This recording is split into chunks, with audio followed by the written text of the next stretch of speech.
platform no enete enso eho moma me owura ne den edi Carlos Alcaraz ewo tennis no mo na me fa tennis enso se ewo platform kese we so na wonim say Nyankopon yadoma enete games no bi bekoso but over the weekend dey course Roland Garros and also tennis na so no ebi na uguso wo hwe wo sompa na television so me sha se mfamfiri yenu no mpa no wonim say abaya ne den Elina Bakina ono etewo ma Iga Swiatek enso atwana yinafrim first set no Eko edema Elina 6-1 second set and Iga Swiatek ono so ebetwaye third set osanso betwaye eno ayede eba enete no yede ehun nsama hoto ade me yetiefo egwodwumeten so momami tennis no na minti wonkomo kakra na bibia so entumi nkoso kama Yasmin Paulini enso atiwo mabaya ne de Elina Svitolina enso atwa no ayina frim ayade eko 4-6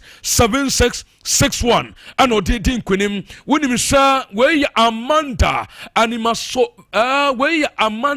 Animasomova ono enso etiho ema Sabalinka Aina Sabalinka etwana yina from 7-5 6-3 and odi ayina efim eno ye maya fam dia ekoso no Nyankopon ya adoma na games we nyina no ebetumi akoso Katarina and Coco game no ye 9 am anya sose ye ba update na bibia so atuma akoso wonim sam abaya ne daddy Hellis every baptized and so any Madison Keys gold number 7 and no 1150 and a game no betuma akoso Lois Boyson and Jessica Pegula world number 3 and also 10-10 and the game and also in chat Nenya sasye sanso Maria Andriva and abaya fensa Daria when ye Kasakina world number 17 against world number 6 and also eguso ekoso and non Maya fem women single Roland Garros and eguso ekoso afi minko mema fem na minko nkodin komo kakra na bibia so entum enya kama wonim sa ogura ne tadi Lorenzo Museti and ogura fensa hoga runi game no and so etumi so interestingly say no Lorenzo Museti were qualified out so kwenim so Carlos Alcaraz and Ben Shelton good sa game na egusu ekoso na wo Sompa television so na dia amawia sin na eka game we hu asam nie and says wo hwe game na obehu sam ogura efo Ben Shelton ebo ayembo na ekono na ogura efo Carlos Alcaraz okokwaje manu winis eno onwini ye no na the friends Emperor and also referee no edima Carlos Alcaraz and no call in chenko kacha ni se the friends racket and also bat no finisem etoy enti owura friends Ben Shelton onumum and no say the man wonderful sportsmanship akoso Roland Garros na se wi asin na no obia enso ede onkomo no na uguso a wo hwe live on Sompa television ma mu hwe Facebook no eno onkomo na eguso a de me yetiefo our platform kese we so Nyankopon ya adom na den games abekonye abekosunye ogura ne tadi Cameron Nori and Jack Dropper obia jidisem Mr. Jack Dropper no obetumi aye as a police some surprises our competition we say when him say Novak Djokovic gold number 6 and Cameron Nori and so and Apple reference Alexander Zverev and then Talon Grigspor and so came in betuma baso Yannick Sinner gold number 1 against Andre aye Rublev ono aye world number 17 and no aye de bekoso Roland Garros na sin Yankopon ya adoma and na ten egu so ya de ensama woto nso tumide pa na bibia so atum aye kama afi yentin rem association football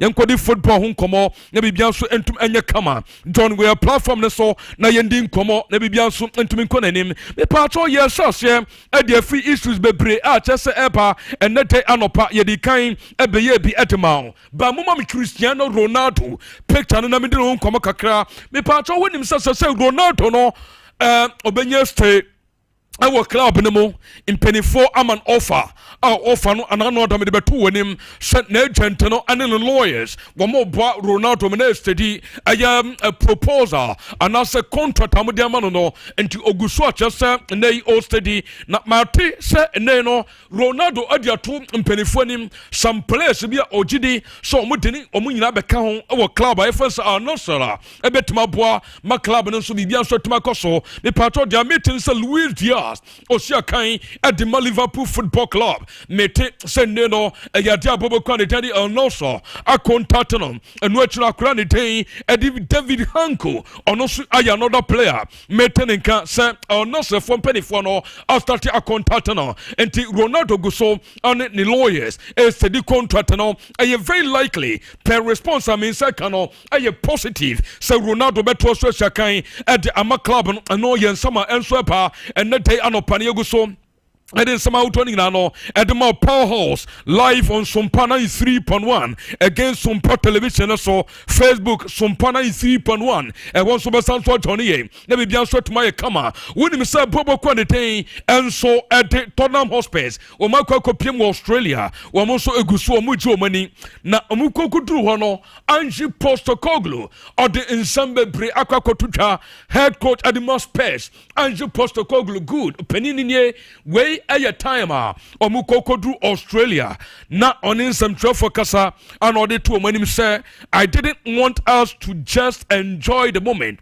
I also wanted us to think about what is next. You know, don't settle for this. Ojidisa club, no, and then in penny for Nina, and you can almost settle for just woman winning Europa League, or was some dream for something big. You will for Champions League next season, and know your grandson summer, or the Atu channel, and also season at the actual say, so beginning of the season, now at a point in time, now confront Jenindi, or the Trobian so no, the first season on the trophy, the second season, I yet the trophy, and one as a manifeste at a Bibian Sokoso at the club and the and so at the Tottenham Hotspurs. And the next season on we are Spurs supporter to dare is to do next season. Muntrimu big, na bibian so and to minya kama penina promise and no ayan so many so to twende tay yaguso I didn't some go to pa na bibian so atum akoso kama and so we so no so menko PSG womaso enkodi nkoma kakra PSG stories and Dawson by grace mumami Ashraf Hakimi ene omami afense Seida momano good anunie enti abusuafo no so by sese wo mo bebe hwe game ni bi na eduru mbiri bi no se boy no etamo mame enso ede ne ba pitch na so wo mo bua no na o mame enso be page trophy ni kakra esanse o mame ne te onsene fam kra onso mame fam ogidi se o mame na bre e won ho ananu ado de to just say ni sika sam nyina no o yo mame e na hwe so girl no yesanko wia no ene wapamo bi afiri nchen ne maame na ye ne bibia ma no nchen ne mankuma no so mienu nie wo mu nyina bai a chese mbeboaye ama bibia so etum ekoso kama na waka wasanso siso sane maame de bia obedru bia no ayo maame ono ano ne nenam do ye bia no sabra bono koye edema no san koye amfa mana ne nyina ayo maame ente se ye gidi so ye successful ayo maame afense say that we ana chese we sin nyina no oh, someone done us say, and so etemano no, you run it, and so at the Ashraf Hakimi, and somebody took it, and no penny you go so, yet and one somehow to the Panabian sono, to me, Ayakama, Afi Yan Twason consent from more, Nabian son to me, Conan, Mammy PSG, one most arrive no, our Paris, when we coco do France, Abontisunye, le President, the President, and the skipper, or run it at the Marquinhos, and about some kuta, I am no trophy, no, at the free play. See Mpejai supporters they came in their numbers. Wamopa Ebeshamu Airport Nanyasam Ketwakra. So this is PSG. Wom arrive no and so Ugusa Woshe I was Sompa a television so Afi Grace Momami anopano video bakwa. Ye show ye bano kana or the ball supporters nibi. Powe no wait ha no powe no wait ha savito no ewo ho a momfa ma me na me sanso nti eno so nkomo kakra se mpenifo se me fanto obi anim se arrest o mugu so ata so mo make a lot of arrest na the tennis nimpa base of 559 and no more arrest mo over 491 and so more arrest mo Paris kromwa na as part of the celebration no yes a police for na binuma prepare their no ten firefighters e binuma so prepare their no ten and to also accident we their no ten how so wo hwe ne dia born nimpa baby nimpa ni free e kokoto ye second one so born baby ono so free e koto ye no video we ye nuanu ma ne na ya attack o mo supporters no ebro o mo kan mu saade edo mo nsa bobɔ kan o mo ma mo kwan enti o mo nya mo hu titi mu no ana mo tia so accelerator down enti wo be cross o mo bia no na mo de car na ball a police force ni mpami no na ahwe wo mo nkwa e wo France abonten so ni nyina ye te ekoso e wo Paris and also France abonten so no ana powerhouse gu so ayede nsama wuto no e de pa na bibia so etum aye kama enti no nso beton Sompa television so wo ba no comment na to wo ba no ahwe page no berima owusu antwi ye hu se berima owusu ansa ye to nka ho Douglas Costa onsu oba ho sanso ajanim Giovanni Wisdom Torres Blanco onsu ho Icon Manuel onsu ajon we show no so Kwesi Alonso anafi na Akwesi Abrakwa Charles mu nyina mo platform no so comment no and so good so eba and to ba no was na obi so nya biahwe na bibia so atuma koso kama me part Alliance Arena no so wunya akwanya now qualify for Champions League na ya se final ya de ko Alliance Arena na your first time there obompaya ebekọ yie amount mami Alliance Arena team is amako for the first time and the trophies na almost so chiye Nottingham Forest 1979 omuko finals no your first time omuko first time omuji trophy for Champions League omuko kwaje wa Alliance Arena 1979 Olympic Marseille 1993 against AC Milan your first time omukwaji wa Alliance Arena Borussia Dortmund 1997 and Openia FS Ottoman Hitfall omoso kwakwaje na ya Alliance Arena Chelsea Football Club 2012 wamukwaje wamu first Champions League and also ehwa and omukwaje PSG and so akwakwaje enti eno ye de total no enti PSG boboko no and they go to be say now me fan to when sa and then no mpenifo say na say call FIFA Club World Cup no ebeko so say all is set this month FIFA Club World Cup on the 15th now so say ye be kwakrom sa de akwakosi on the 13th and a sa competition no and also ebetuma koso me fan to obi anim say FIFA Club World Cup good so say no groupings be bia enso ababonten na no run the judge of some say me fan to obi anim so tower FIFA any UEFA esi eya nneoma no eya de be hard drink kakra and ye busa sa den no say so wo hwe FIFA for competitions na dawson format no Champions League and they format no ama clubs no ball games more FIFA Club World Cup and also omabiem ama clubs no ball games more e ban sana e be ma players no be pre season no be chance no na omabre say FIFA Club World Cup yes say this man as also Korea July and a Club World Cup and ebe na wie ye August no season and so chance e ban sa players no bedroom bi e brand be too much and no Mr. Job Stamp and somebody to ja and not dey anopa na egu so den some no at the MAT for live on Sompa 3.1 me ko Chelsea ashoye mam ogura ne dey adi Jamie Gators na me tin ho komo kakra woni Mr. Chelsea for the offer call me take 50 million pounds and a Chelsea Football Club adi akọ Borussia Dortmund for the boy no also just yellow no and no a reporter me second Sir Prince Mutimi Chelsea when you pray and so season e be no I was Chelsea at the Premier League I was Chelsea at the FA Cup I was Chelsea competing favorably at the Champions League no and no a Damete from Enzo Maresca and in 24 from Chelsea mu campa me don some no and so the part of the short my kama afiminko Real Madrid mami ogura de adi Xabi Alonso started adwuma enibre enya pa na Alonso se dia metenie ono se wonim so ye coach up 3 pack in Pempino oba nanka 3 defenders but also say the materials what are available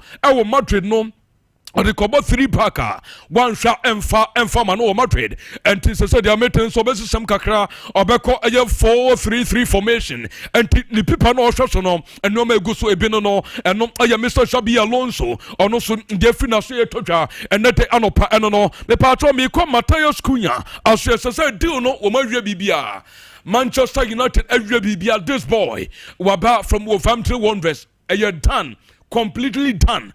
The 10 year and it's a 5 years contract and Matthias Cunha no was signed at the Manchester United medical at the 2 anymore powerhouse at the candidate Sam Manchester for Mancodiano activated the release clause and yes it's 2.5 million no and no wometria at the club no just number 10 and Matthias Cunha Ebershem our Manchester United Bobokono and so Austriano Payago so yet and some out on United pa there be so atum ayakama afime mount this story mensa anko PSG and Kwatamu kakra ho ogro ne tell no sir Cloffy ono say our mission is to win the FIFA Club World Cup and then the Champions League again. That is our mentality and the opinion and sama or the atu edra and so kadia chewi asese mentality no adwen no akwakwasi Club World Cup eno ona wo so mukwache wo mo hwanu so mukwache Club World Cup no wo mo wie pe na wo mo san so focus so next season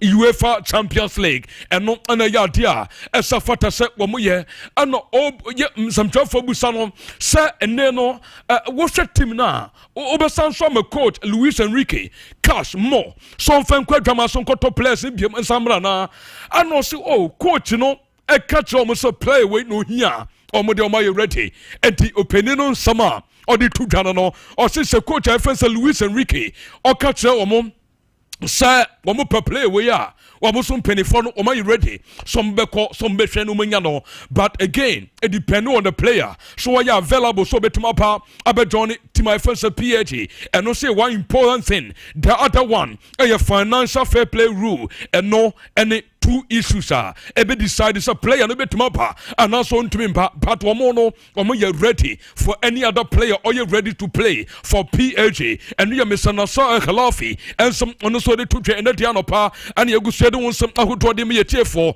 I go to make the power so me come some from mommy add manager na ya born 5 Simeone Inzaghi man picture no na me hu komo Simeone Inzaghi nanimu ato aduane kura nya ni de say yes so 5 our finals of the Champions League ebeya odin said aduane crowd bi beto anum na se dia meeting so nyame ya do on Tuesday and penifo be hia no team Inter mpenifo Morata mo ebe hia no no mabusa no omuni ne beti nkomo dia na ekoso emeye so 5 for final ehona no mpenifo mete se on Tuesday and on be decide on the future sempo obeto aso adidwuma e dia man Inter Milan club no ana se oso mu jana kwa maniko so woni se El Hilal Football Club Chelsea Simone Inzaghi all the way from Saudi Arabia and no ayen some ne so eba and the day no pane go shade nsam no at the emiete for dwumede ne so me patro to Saudi Arabia me linking am into emfiri ho preko mami Bruno Fernandes ni na agent no Bruno Fernandes any El Hilal secret agent good way ejo Joao Cancelo birthday ase ana El Hilal from penifo no enso esene agent amane bae nti ono ne to no won shade hu nanim yi or your secret agent our bae say one Bruno Fernandes ebedi nkomo the possible move from Manchester United to Saudi Arabia and in common gusu ekoso when him said the same time ayade Mr. Miguel Pinho achaso ono agent adim Bruno no so I was a bad day na say and in common p na mete say eno so ekoso na dia mete nie yesem penifon akansan media to owura na som na asem ba ko na chese ye kinie eno sa football no adwuma ese agent no asamba ko kache no say football adwuma so awo ya no dia wohia sika enti so obedi trophy so obedi den ya masa dia wohia sika ade bia wo ya adwuma no at the end sika and na uchasa also pay until Bruno Fernandes secret agent yasi asamba kwa chaso no so eka edema ediche opinion no and yeguso I don't want some ahoto ade me yetie for live on Sompa II3 1 and that meeting so to me so afi mi fru akonsambu from intentem na makwa kwoti enkomo me pa cho me nim samu betumi ama me ogura ne den ade ayem Eric Ten Hag picture no na me di Ten Hag enkomo kakra Eric Ten Hag at the by all for evacuation or no and a boss na me pa cho de tenye and sir Filippo player na monya no I friends of Florent Vet yes evacuation and so enyam 2 players one Harvey Elliott on year 1 2 Gerald Konsa 2 players way yes evacuation for and so omusu nya omo enti nkomo na omude no enra Leverkusen enra Sunday Leverkusen agenta your friend says Simon Rofes or no Asia Liverpool most sporting director your friend said Richard Hughes amamuti nkomo ningina effort the finalization of the player your friend said Florent Vet na eho and the Leverkusen sporting director no Mr. Simon Rofes and so suggested that 2 players no and I'm so some kind of sad I say deal no they say you kwetire ne yasan so sesam komo ni nyina esan se wo permit dia na mesoma pawo dia na cha say yem value ne yentiti film what I say enti yetiti film na san na cha sa apai se yede kakra be kam ho nso a ne yede kakra akam ho enti ama deal for Florent Vet say enye 100% complete by yebetumaka from this platform say eyentanya Florent Vet be johnny team Liverpool and no and some me say kan say and amigu so amede nsam ahodo na so tumi dey pa na bibia so atum ayekama me nto so na me nkwansam from say Ballon d'Or debate no season abena wie ebetum awuram yie yebetum aye proper analysis of who is to win the Ballon d'Or. Romario akasa or a legend Romario see or no ni Ballon d'Or winner I was say echo edimo ura ne dia Rafinha ball upon this season adama Brazil ball upon this season or dem Barcelona Champions League no or your top scorer of the Champions League scoring 13 goals.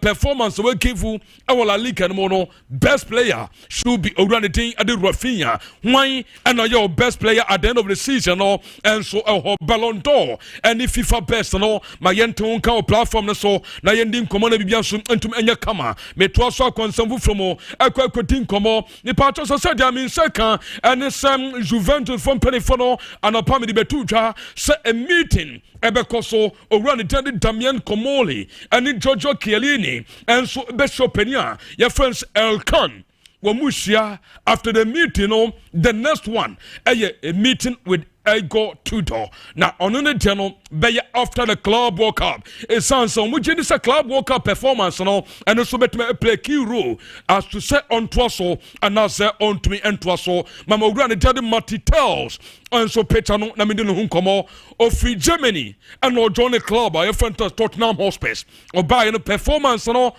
Sani and Ansani. The part of their meetings are buying for they are willing to renegotiate with Tottenham Hotspur chairman. Your friend said Daniel Levy, and so a horse Sadia a Matthias Tell, and so departure no ebet my complete. And to their meeting and it says see you at the Mobile Football Club, Mr. Jean-Christian Dressen, Ebesha Daniel Levy. Now muso etumi etin komo ningin afa boy no home mete a reported figure of 30 million pounds. Would the call euros now? 35 million euros and not I some mean circa and not tension yegusu in some outdoing no and they better be so to my conem afimin to so consum from na bibia so ntumi nkoso me call clubs no preseason programmer so bebejaye memfa eno engrapia foreign news no na bibia so ntumi nkoso ba ansa no meba be ye yenua ba no eho nkomo mebe tin ho nkomo yenua ba no ofro Algeria boxer no mebe tin ho nkomo kakra enti eduruwa na modina to no so amame na makasa adiafa no also for preseason nyame ya adoma 24th of July and Arsenal be born the first preseason game at Los Angeles and which Manchester United 27 7th of the same month July game no and also betima koso Arsenal for mu wie ni sa mu wie on mesanso Liverpool 31st of July and we koso Philadelphia and watching August 7th one Leverkusen abebo and we Emirates Cup 11th of August one babo Olympic Lyon and no and so Emirates Cup na and no free wa me patcho Arsenal babo kono one our games be play out just say on mesanso apo na be bia so tuma koso afimi nko Chelsea wonim say Chelsea ababo Preston North End and Liverpool ewo me patcho eno Liverpool training grounds and we bossa game no when we are 26th of July Chelsea ababo Real Betis and what you know 31st of July Chelsea ababo Arsenal and ababo koso Philadelphia 3rd of August Manchester United and Chelsea bebo Colombia South Carolina a game between koso 11th August Chelsea ebebo Sevilla Anfield afi Liverpool denye mebebo Celtic eno ebekoso enso America mobebo AC Milan New York mbobo Barcelona Orlando Florida United States of America mebebo Chelsea Columbus Ohio eno monso Liverpool preseason program no and yete for Man City and so ebebo Rosenborg eno ebekoso Norway mebebo Rangers Scotland mabo Arsenal Los Angeles mabo Real Betis San Diego na mabo Liverpool eno so ebekoso US of A Manchester United moso preseason program say na say call mobile Heart of Midlothian Scotland mobile Queen's Park Rangers London mobile Vessel Corps Tokyo Japan and watching we know K League 11 South Korea number Bayern South Korea movie Masas Bayern London UK mobile Tottenham Hotspur about 3 games preseason mo Atletico Madrid about 3 games Man City Real Madrid and AC Milan Barcelona 3 games for preseason AC Milan Chicago Barcelona New Jersey and what you know Chelsea and so North Carolina and no ayate epa and no Real Madrid also mo 4 games for preseason mobile club your friends Rotag Engen namabo FC Doren mabo Tottenham Hotspur South Korea namasanso Spurs London buying preseason in ye more 5 games at most mebebo emrenity yentumi emuboni na don't forget sir mama me yenua ba no boxer no from Algeria mama me the picture na me dey no ho komo good abaya we asem aban ho na asama abani na nie very simple obakaya Filippo you say abaya no bema so bema no koye surgery no yi mema pass ni free ho aha ko yi free word ode oba de be bo ho enti waye sa surgery no a chese ode bo boxing na sadia also bon crofo na no den enti o mo hwe ne din no mo se abaya we the one punches sitie no oba ntumi ntu sa blue no enti yenye hwehwemu kakra 2023 ana sa championship na ekoso a wonim sa final kra no ye cancel ye ya mananko kra wo final na womakofa ni chromosomes and omkoye analysis report I mean say can say say oye bema no koye surgery oye biologically male and no aye de friwa etodwa ene anopa and no don't forget so do any bechirim na wako aye 21st clinic o ko 21st clinic and chese o ko ne aboa o 21st clinic for penny for say bibia eye sciatica no yaso ye ene ye besa ediamon sciatica problem no onko bebia ye beso so anu ama na bebia ye tu ase kura embebiem eye 21st clinic anu anado doctor bi say ye ne esapa o ne esapa nanso ene 21st clinic one number ma ye education nyina wo mo na bebie ye ni wo mo na be che say yade no kura na ye friend sciatica o tu ase esane kosi onase enti na ho nse ho to chema eno ene ye friend sciatica Ghana ha be bia ni ha ukwa obenya yarsa this a 21st clinic I just a 21st clinic yes say yade bia nemum sciatica ne de ohuya ne wadwane akote laboratory service ye renda enwechi eba no say yenye body massaging yemfa won fidiem na afi wapom bibia nso nye den a ne nyina ye kumase we hwa overseas junction ye be alpha radio building na Sompa FM ena no pay yabo ye sese a ye adwuma ha no ha ana 21st clinic enso wo oboase ye council quarters ana se call junction wo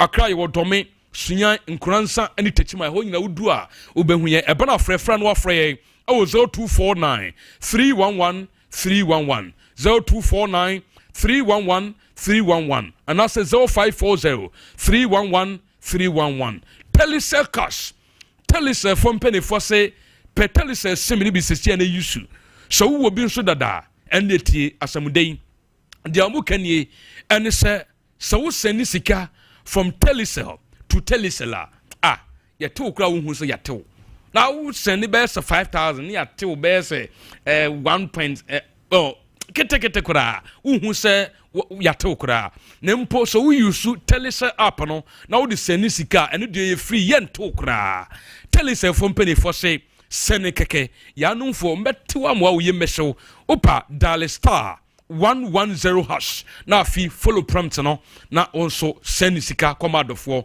Telecel or say send in keke Apostle General Jeffrey Asare Watanase Sir Prince Atanase Samson Philip Inkumsa Filippo Onoso Atanase Abedafo Abrasiani Obo Kwanso Memamo Akwaba Bibi Aboko de Ejoso Bibi Aboko Amiase Amiase Mayenko na Sir Prince Momenko Nansem bebre ho ensem ne do so pa yenko straight away na yenwemu na Mesha say the free Paris Saint-Germain and Inter Milan, the UEFA Champions League final so and frankly speaking, this is going to go in the history books as one of the worst finals yet not because the game was bad, but because of the results in games of finals there. One particular team are all dominating, then it means the other team or buyer went to me on deserve this is a different case altogether. Inter Milan no deserve so monko final. Frankly speaking, match the Inter no deserve, but because of some tactical genius, Papa friend Luis Enrique di ko rua game ni mu and the BT Papa friend Simone Inzaghi. Ama Inter Milan every day. There were a lot of people are no more complaining na Inter Milan we no mka akoye de ade enti no man hwa ama Barcelona for anka kopie mo final because people felt say Barcelona any PSG koba anka a very different ball game altogether. Now, my mention wade ba ku bia e course in the game say Barcelona game now money Inter boy so mugu so ba anka Barcelona ntimi wini. But this game na course so Inter and then Paris Saint-Germain so mugu so ba anka still na Paris Saint-Germain position goes. Now, for video no manensha ase ne enhwa adibu ase. You see Barcelona any Inter Milan a boy and Sana Inter any PSG the difference between the two teams are more press and a map PSG near so where Barcelona press our Monday Inter Milan boy I'll show it to you here because we about the same formation now yen sha dey we has say abrante fella me man a quarter k or press we na ye born fan or stop but Paris Saint-Germain press we are o make sure so be keep the intensity enti ehwe ni biem la me ama na akobon so press ya yi born fan was stopping mechanical and ama Bastoni the kind of room or ebe operate enti intensity and coordination and a work for Paris Saint-Germain enti so ehwe ni biem a this la me ama was stopping pressing no and a Bastoni enya freedom or the ball together with the rest of the team no but when it gets to Paris Saint-Germain they say do an air press no Olusu Bonana said the bonne fan head was I or making sure so Sabeba back on my intensity in Rope or Beba back together with Joan Neves and Hakimi or Munina more presses a Quambia so a Jebono. That was the reason why Inter Milan no Munyom Huchabre because against Barcelona form of free room kakra. Shall we omo bonne frecho but look at how na Paris Saint-Germain for nice setting or more train or more. The tactical approach of the two teams no and I'm Percy and great man and Konenim. The tactical approaches of the two teams no. Say do anoma you understand something from these two coaches. Medicaka how discipline omunyina ye.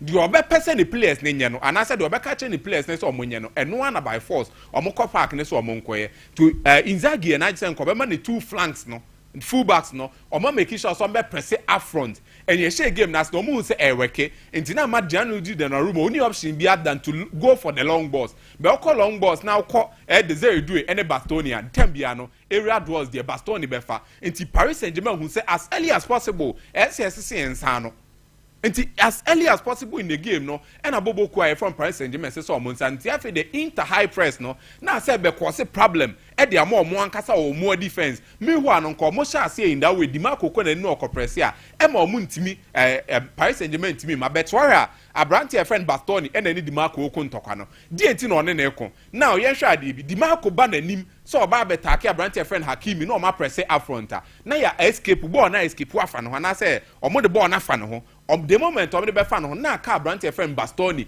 any player bi o anim ho no bia nti na Bastoni buafu obobusa was he right but on the other side of the pitch no yen hwa de bi enye Abrante friend di marco nkwa na ho kire no Denzel Dumfries enyere ni so okonanim but the moment obekonanim no Paris Saint-Germain make sure say half spaces bi ebebe bia no be use no perfectly well born okonanim ma no matcha born dey ato no mama hwan Abrante friend creature into why we this issue defense ne wo hono but omo ye broken down. This was the reason why I first go ne buy Inter Milan no beka say defenders bebre ho but because of how omo press ni see na etisi o machinity defenders ne wo hono mo but team na broke it down. And Swara eno and the first goal ne buy and isolations any idea papa friend Luis Enrique or yeah the perfectly on the pitch o make sure say time biano shena who player na ba be receive ball no only be Inter Milan players be 2 and 3 ankwa ankushia always make sure say you benya one player against Inter Milan one player and no and be boy because they believed in the attack and said Desire do it then Kvicha any Abrante FN Dembele omunya 1-on-1 always on betimi win until they dominated and manipulated the midfield of Inter Milan into where and that's no this is the midfield of Inter Milan always Chanoglu, Mkhitaryan Barella, omo hu di omo ntake no because of the fluidity of the midfield of Paris Saint-Germain. Johan Neves ever call left kakra, no about right kakra. Fabian Ruiz call left kakra, no about right kakra. The same thing Vitinha and two hu baby omo nyina obi ejina and a man marking na Simone Inzaghi do ko game no maka akoye adwuma. That was the main reason why. Enti time bia no bo say Inter Milan midfield no e wo hono mo it is in existence. But we say omo nyeshi wo park no so because always no players of Air Paris Saint-Germain midfield no omo move around and no omo create spaces and loopholes in the midfield of Air Bobukwa you're from me Inter Milan. That was the main reason why until the moment omo yesa no omo je ball na no omo make sure so omo attackers no that kind of pace unya attackers no 1-on-1 with inter defense now inter defense never break. This was the second goal Abrante FM Vitinha started by so clearly you feel say Inter Milan they were very prepared. They went into the game with a proper air tactical approach. But then Luis Enrique and the boys no omo tweak omo nsa as early as possible in the game. And the boy ema Inter Milan na akwai say Simone Inzaghi and the boys no omo hu di omo nye omo. So clearly those people who are thinking say Inter did not go into the game to play no, it is never true. They went into the game with that mentality of pressing 1-on-1 and that high pressing. Say beya Paris Saint-Germain phone to me more ball in French ma omo call long balls and then omo Inter Milan defenders then I'm so omo that kind of area durability more than PSG phone inti and Donnarumma ball long ball now no omo afa long ball no but then papa friend Luis Enrique the moment he realized say Inter Milan for no pressing high instead of sitting below and as a sitting back na onko mo ahwe say Paris Saint-Germain for be the ball in run Inter Milan press high na and papa friend no Luis Enrique switching the tactics here said there be then my boys in the midfield no ese Vitinha oba wachi no aba be cambo the two center backs no which is Pacho and Marquinhos so say be ya always no Inter Milan for na mark here they wouldn't know whom to mark. That was the main reason why Abobukwa you're from Paris Saint-Germain or Mutimi win in that game. So it wasn't as if say Inter Milan for a majuma. But what we say Adeba Kwanan Krofo so can say as a PSG almost 30 years na how almost see do almost 30 years.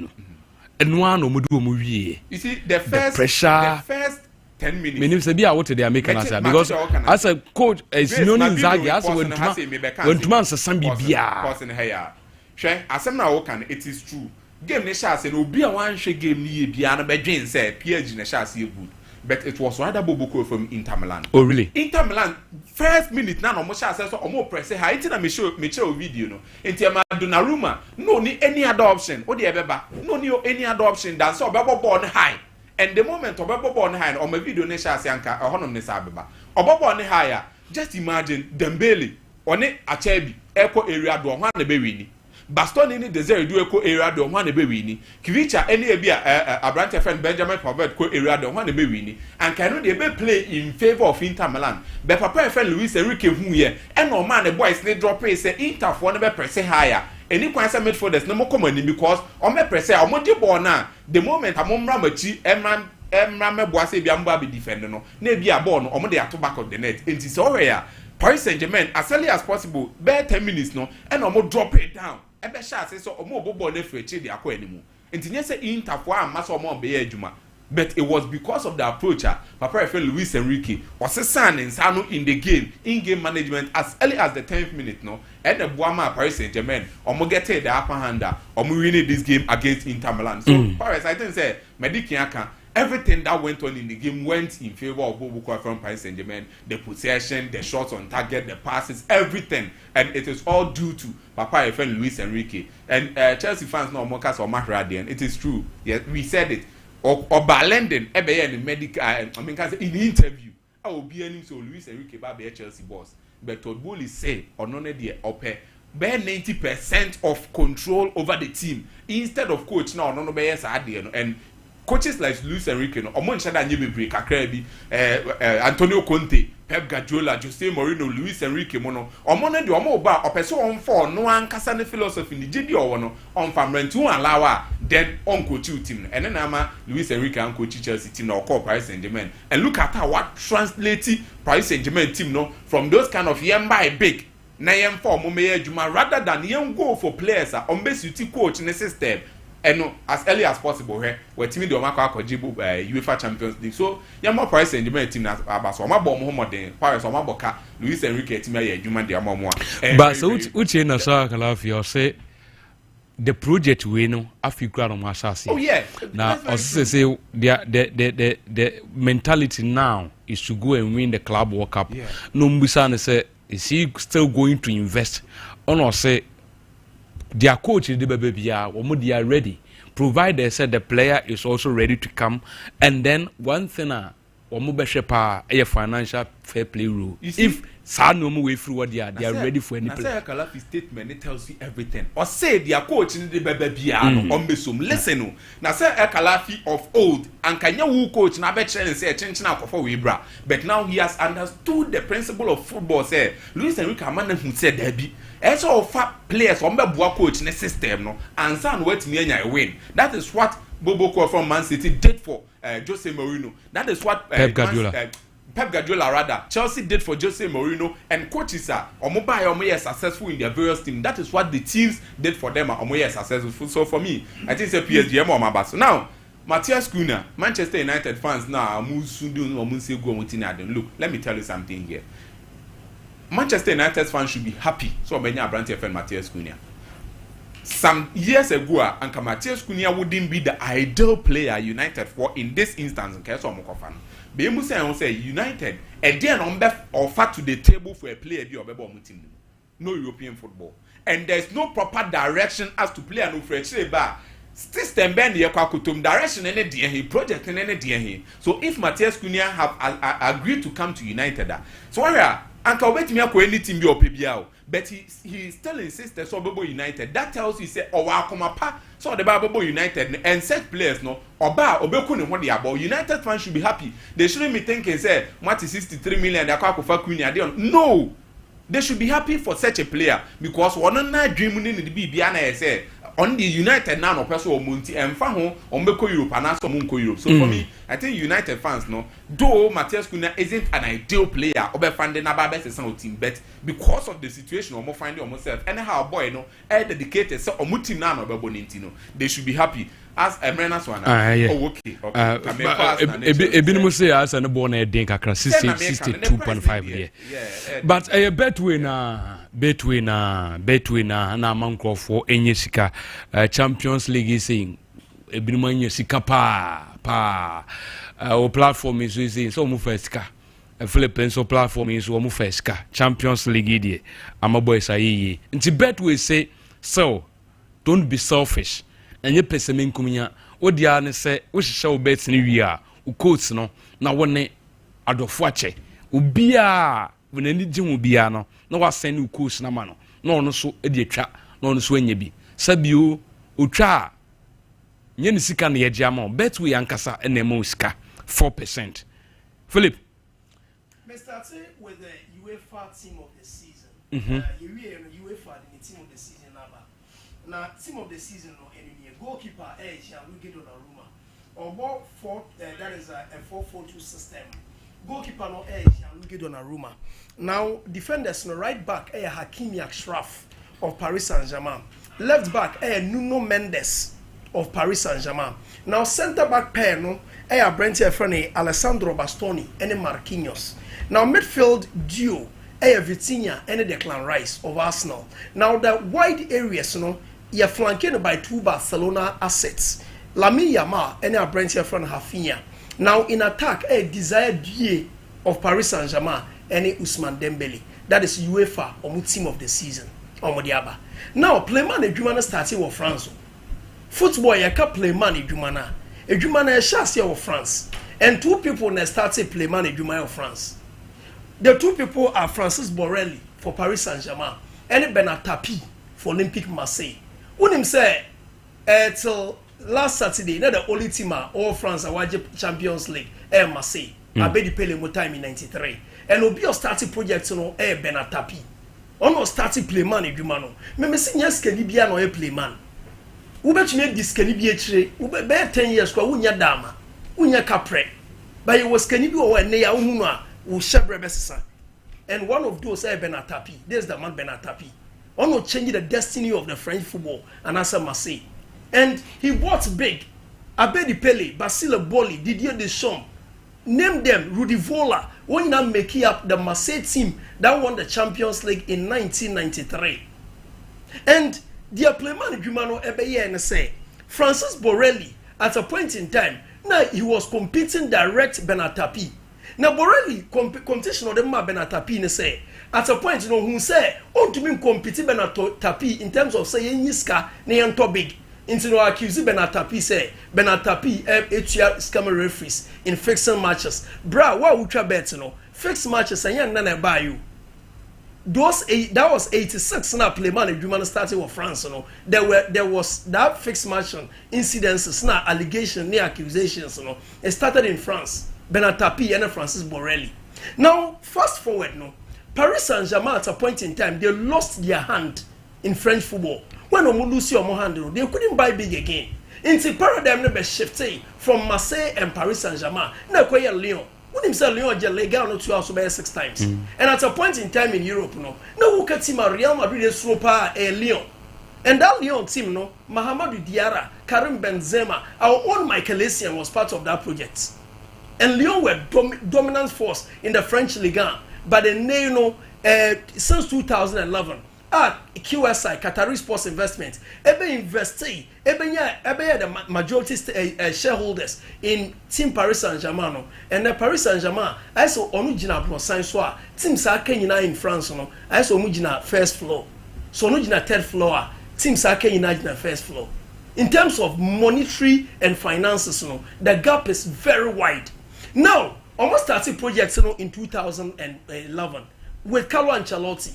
And when almost signed Carlo Ancelotti, what Ancelotti say, there was this young boy, in Italy.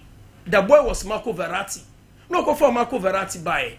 No call AC Milan call for 2 of the prized assets at AC Milan, Thiago Silva, and a Brent from Ibrahim of his Latin. And on this latter mobile, no call Napoli, Echo for Ezekiel Lavezzi, Javier Pastore from Palermo, no call for Edinson Cavani, also from Napoli, Ebae. Now the team became star-studded. They were winning trophies domestically. Was Uncle France was Trophée des Champions, was Coupe de France, was Ligue 1, that is the Premier League. And Ancelotti was winning these trophies. But then, the idea of QSI say we have to conquer Europe.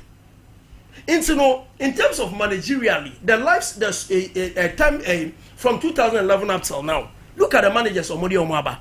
Ancelotti was in 2011. Now 13-16, Laurent Blanc. And after Laurent Blanc in 13-16, Unai Emery after so on Sevilla back to back Europa League, Omu say or a solution to the woes in Europe. So they brought Unai Emery in 16-18. After Unai Emery, they went for Thomas Tuchel because Tuchel and is Sevilla rich from Dortmund, ever Paris Saint-Germain. Na Sevilla very rich. Say or one manager bia, he is a no-nonsense manager. He can calm the egos of some of the big boys, and at least all my team now is successful in Europe. Into the first time they went to the Champions League, was under Thomas Tuchel. And after Thomas Tuchel, they experimented with Pochettino.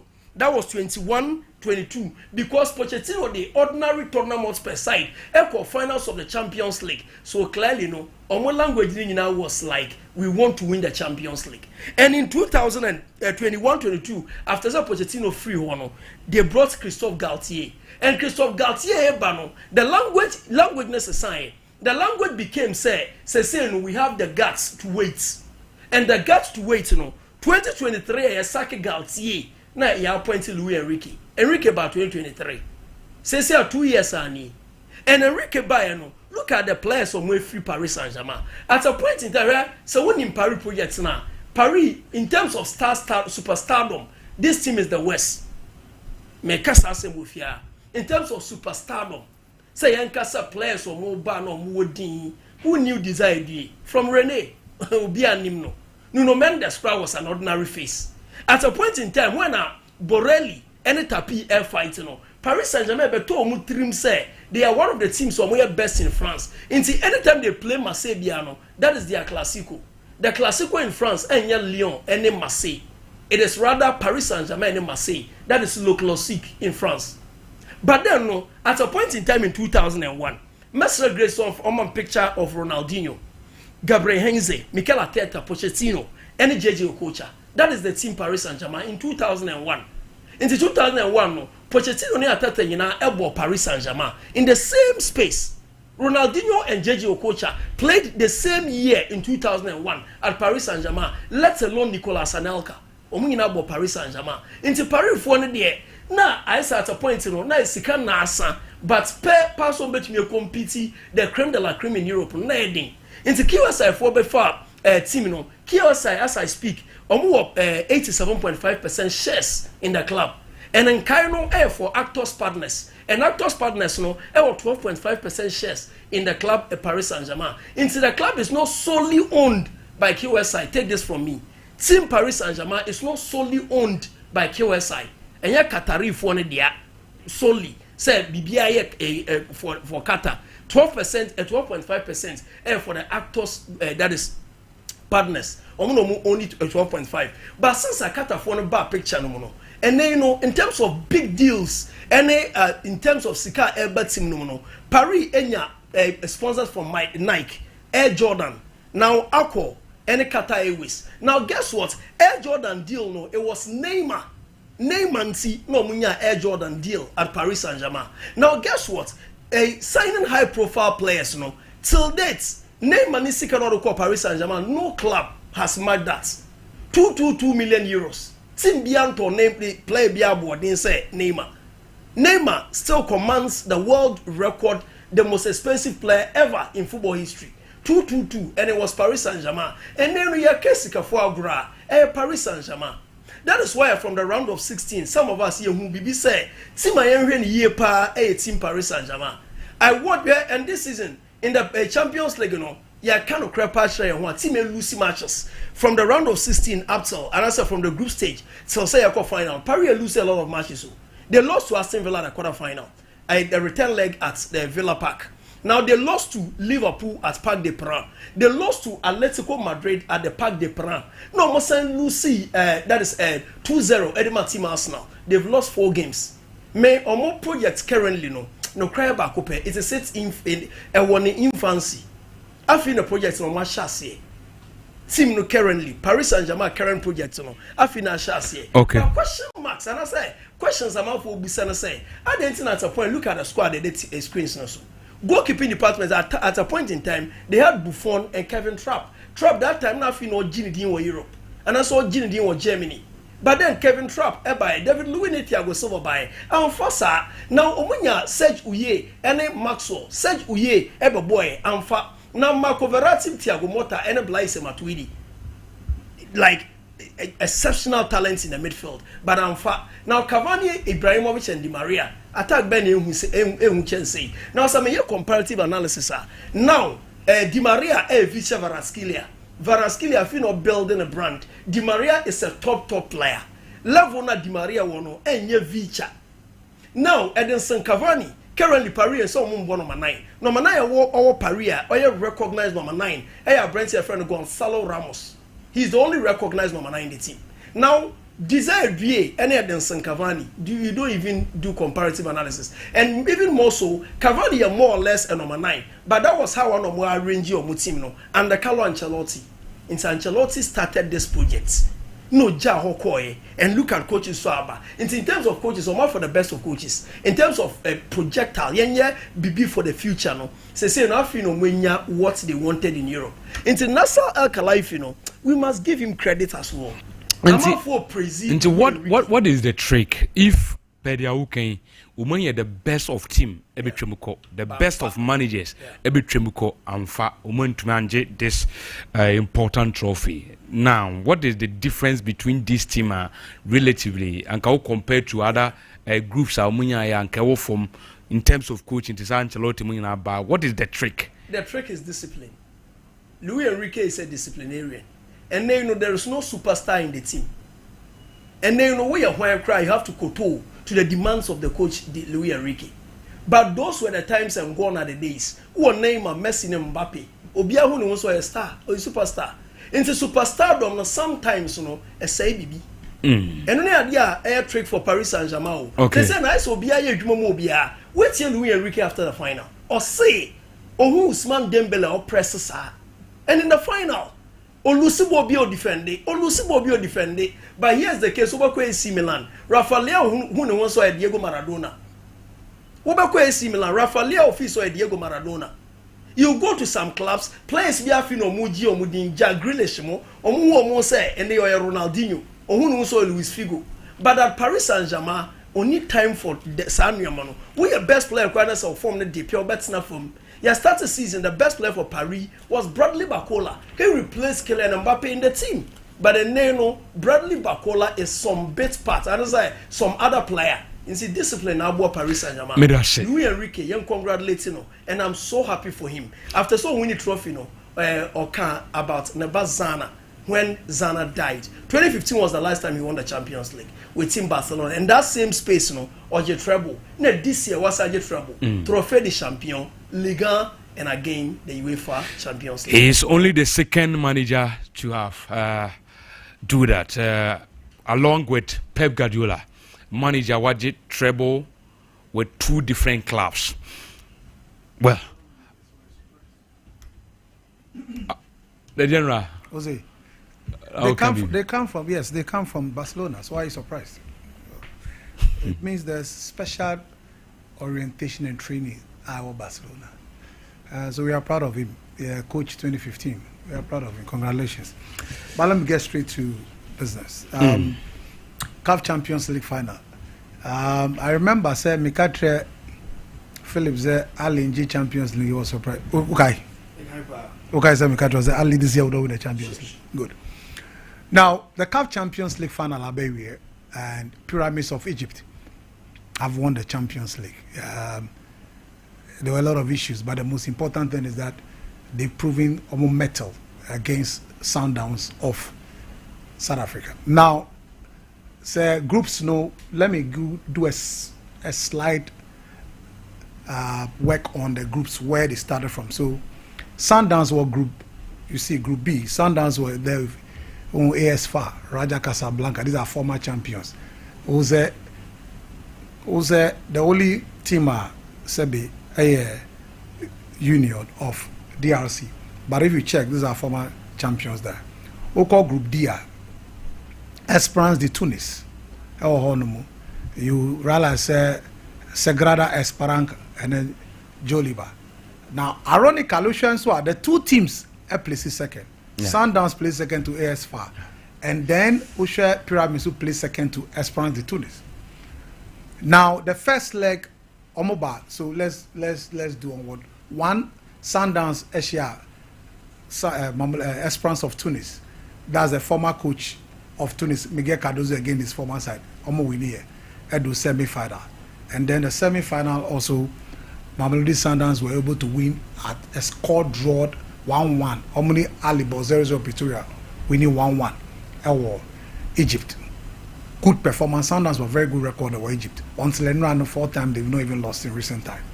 Now you come to Pyramids. Pyramids had a difficult game against AS FAR. Our quarterfinals, they won by 4-3. And then against Orlando Pirates. Omo winning against Orlando Pirates also by 3-2. Now to the final first leg, also Pretoria, Loftus Versfeld Stadium. First goal scored by Lucas Ribeiro Costa of Sundowns, and then Walid El Kati through an assist from Mohamed Lechon in the 94th minute. Now ahead of the second leg. Mistake El Ali against Sundowns. Kronoslav Jecic, coach no SUN Fremo. Ali over depend on the fact say one. With a one goal, they don't make him defend it to the end. They were not worried. This Ali, Omaya in the pass, so they abandoned the attacking system, make substitution too defensive, and they cost you in the final third. They are goal. Now, what Pyramids here in the game? I said they started early. They pressed tactically. They were disciplined. Organized. Mass Sundowns space because they know Sundowns are a deadly opponent. When you give them space, Sundown plays his space. Control possessive very well. In this game, Pyramid started well until by the 5th minute, you saw a very good cross from Mohamed Hamdi, the left back, to Ahmed Atef. But Ahmed Atef was late in the box. In fact, even that one, Ronald Williams he slipped a bit. Then Ekram Reines, 14 minutes. Ekram Reines, a good pass from Teboho. Ekram Reines missed that chance. That 14th minute, that should have been the first goal for Sundowns. And Niebeka is different. Then Fiston Mayele he's a true striker. And you understand why I'm spending a lot of money. I'm going for young Africans. Side netting. The first shot was side netting. Then again, the second one, Kulisi Muda, right back for Sundowns, he had a mistake. He showed that a clinical striker. We had a mistake as a defender. As a striker, I punish you. He didn't die. Brilliant strike from him. That was the opener. He had another one. This time, it is a cross of Mohamed Chibi, the Moroccan, and then he headed it without much power. Roman William Echin. Then the moment came 45 plus 5, 7 minutes. I referee to so. The moment came for Sundowns on equalizing. Tashrak Matthews versus goalkeeper Ahmed Shenawi. Now, clearly, that should have been 1-1 before we go half time. But unfortunately, the player in question he doesn't have much experience playing at this level. And the goalkeeper under the sun. And then name of football, that ball was a goal. How Ahmed Shenawi, top class save from him, you will not understand it. But he was able to save that. Then the end of the first, second half, on the Sundowns was said the way I did not know they started attacking and pressing very well. Unfortunately, in the 56th minute, Mohamed Chibi again. Now, first leg, Mohamed Chibi twice. Eba across and Ahmed Sami the center back. What it means is that I idea of your training. His cross again, and Ahmed Sami headed the ball. Roman Williams knew what hit him. Tabo Mokwena had a chance. It was a free kick. And then goalkeeper Ahmed Shenawi again, 68th minute. Then the moment came for Fiston Mayele. Say Oma Sebi. Third goal. He had it. But once again he missed. He missed a lot of chances. There's no striker in African Champions League miss a lot of chances. But no wonder that's why he scored 9 goals in 12 matches. Show how clinical. So, I mean, at the end of the 90 minutes, Pyramids have won. For Pyramids, Kronoslav Jecic, tactically, was genius throughout the Champions League. Especially from the quarterfinals. How many players to get disciplined, regimented, well organized. He knows when he want to transfer, when he want to play counter attack, when he want to press, and the players are suited to look. Ahmed Shenawi has been brilliant. Goalkeeper has been superb. Mohamed Chibi right back has been intelligently top class with the passing, the crossing, the recovery. Mohamed Hamdi at left back, same. Ahmed Sami, constantly Ahmed Sami and Mahmoud Mare, the two center back pair. Calmness, coolness, intelligence, how they read the game have been brilliant. In the game, the quarterfinal game against ASFA, and then Orlando Paris, too brilliant. In midfield, Blate Toure, the Burkinabe national team top player, has proven a show experience, resilience, and character. With Mohamed Leshen, I mean, they pair, the best pair they've had. Ramadan Sobi, brilliant. Yesterday, the coach did the tactics. Ibrahim Adel should have started. But on Wednesday, Sundowns do last 10-15 minutes. They concede and watch. It's a major problem that Cardoso going for. You look at. So he started Mustafa. He started Ramadan Sobi ahead of Ibrahim Adel. Ibrahim Adel came on the second half. And this young 21-year-old Ahmed Atef, his work rate without the ball is brilliant. Played at the right wing yesterday. He saw Mustafa Fatih Ewa injury. He was on the bench. Brilliant performer. Walid El Kati. Shows he's not just a number 10, he's skillful and intelligent and had experience from winning the CAF Champions League 2017 with WAC of Morocco. He brought it to bear. And then the general Fisti Mayele, top class leather weapon striker. He works even without the ball. Brilliantly, they've won this. Now, the first time in the history of African football, club football, a country has 4 clubs on the Champions League. And see that. Egypt has 4. The other key countries have 3. So let me start with Algeria. Algeria, 3 clubs and winning the Champions League.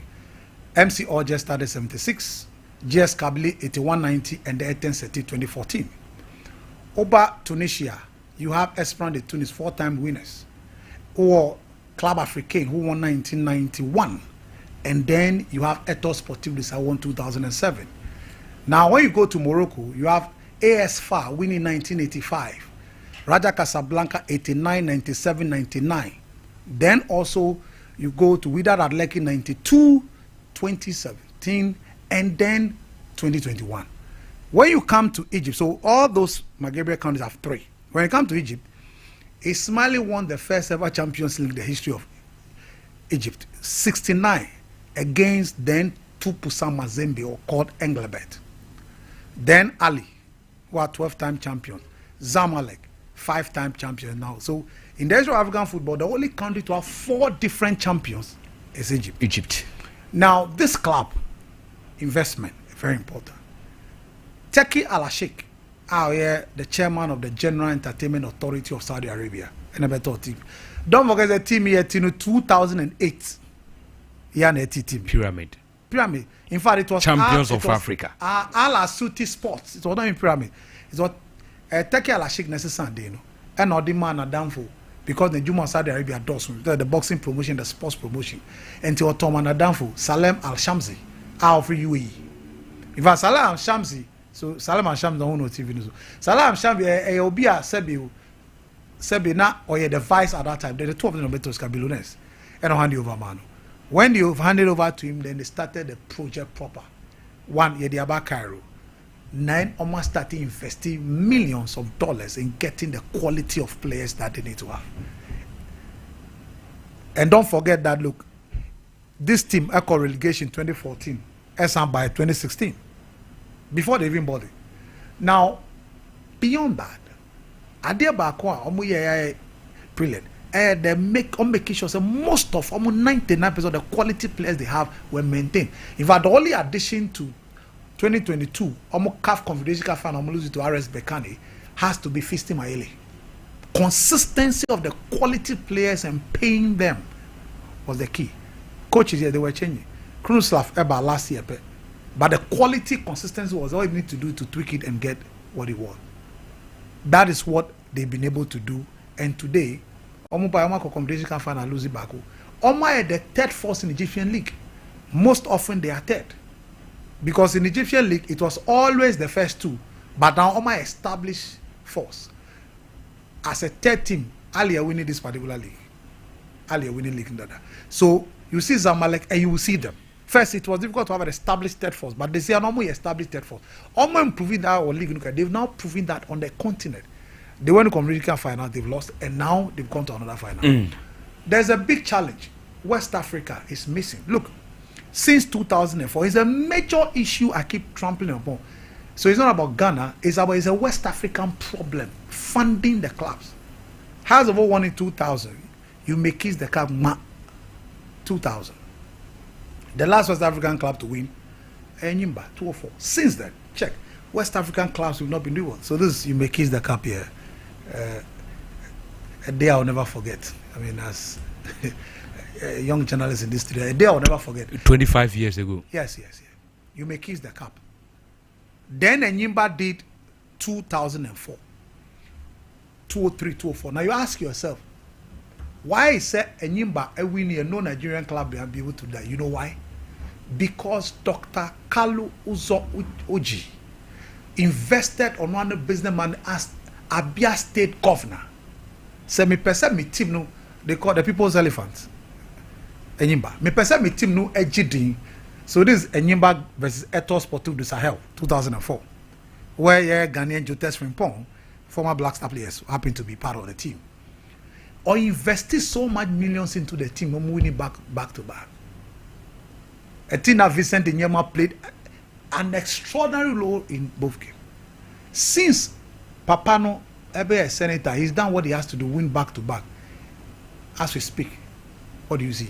West Africa and now PABU in the final this year. And it's a major problem. Look, Osha even in terms of pyramids. Pyramids is the second club, non-established from 2016. So from 2016, but here now, non-established clubs are winning Champions League 2. 2016, Nipo winning a Sundowns on established. 2017, without Athletic or established. 2018, 2019, Esperance or established. 2020, Ali or established. 2021, WAC or established. 2022, Ali established. Here we come, the non-established teams. So it's mostly about the established team. And West Africa, our problem is money. Because on team retain quality player Krawanyano 1-2 and there said next year maybe Kakabe count for them to deliver. Unfortunately, that is why we've gone since 2004 to end, and we will go more because of the lack of investment in the game when it comes to West Africa. So for the CAF Champions League, it's not a Ghana thing. It's a West Africa lack of sika yedi shame retaining quality players over a long period of time. Pyramids are only retaining players over 7 years. Quality.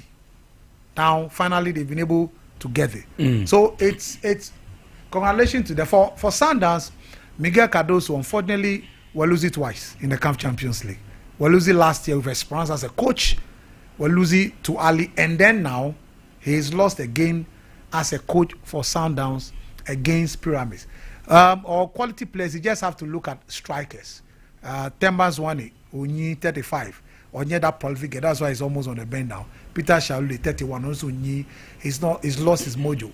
He need quality striker. Team no there. 80% of the team only problem. When he get young strikers, that is the only problem. I think that okay. We'll be able to. May I say go through that, yeah. That is the Apostle General.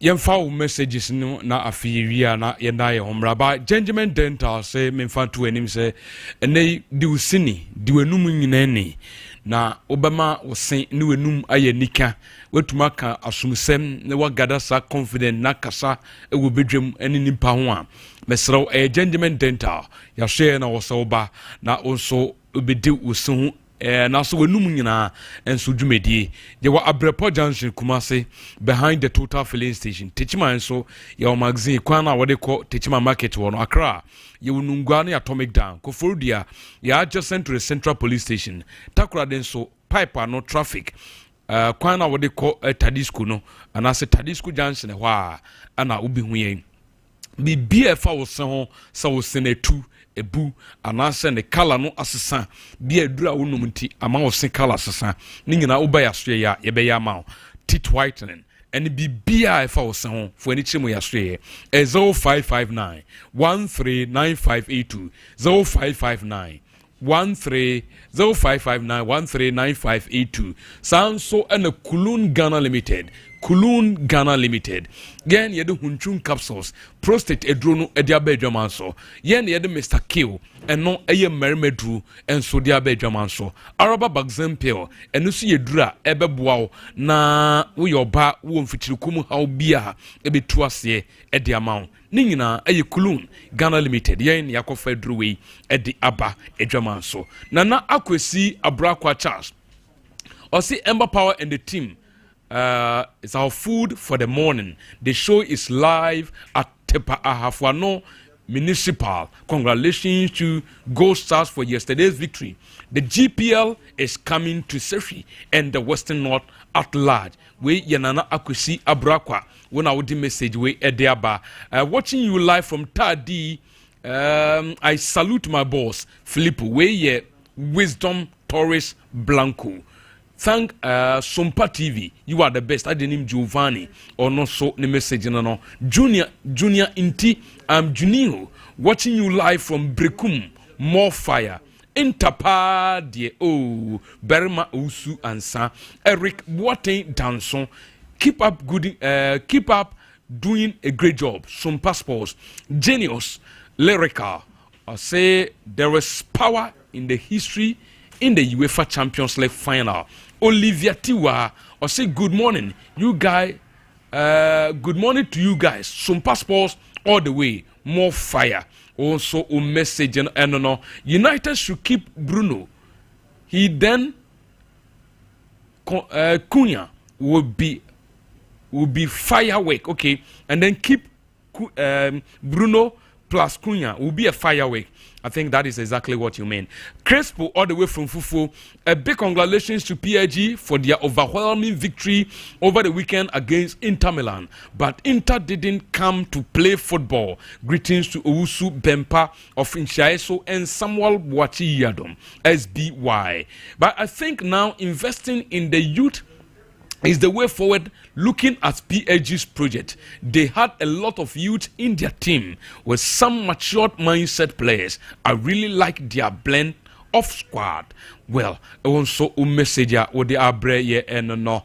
Oyibo Boateng different. Also well done, tactical coach Zito and your men for demolishing Midiama. In Zito we trust. Zito ball. Greetings to Chairman Owusu Bempa in Shaeso and Samuel Boachi Adam. We should Ibo Boateng a message or the Abreye. So say Zito Bo on Swaba. Ember last week Saturday, Inter Milan disappointed me. How can a team be playing UEFA Champions League final like what they did?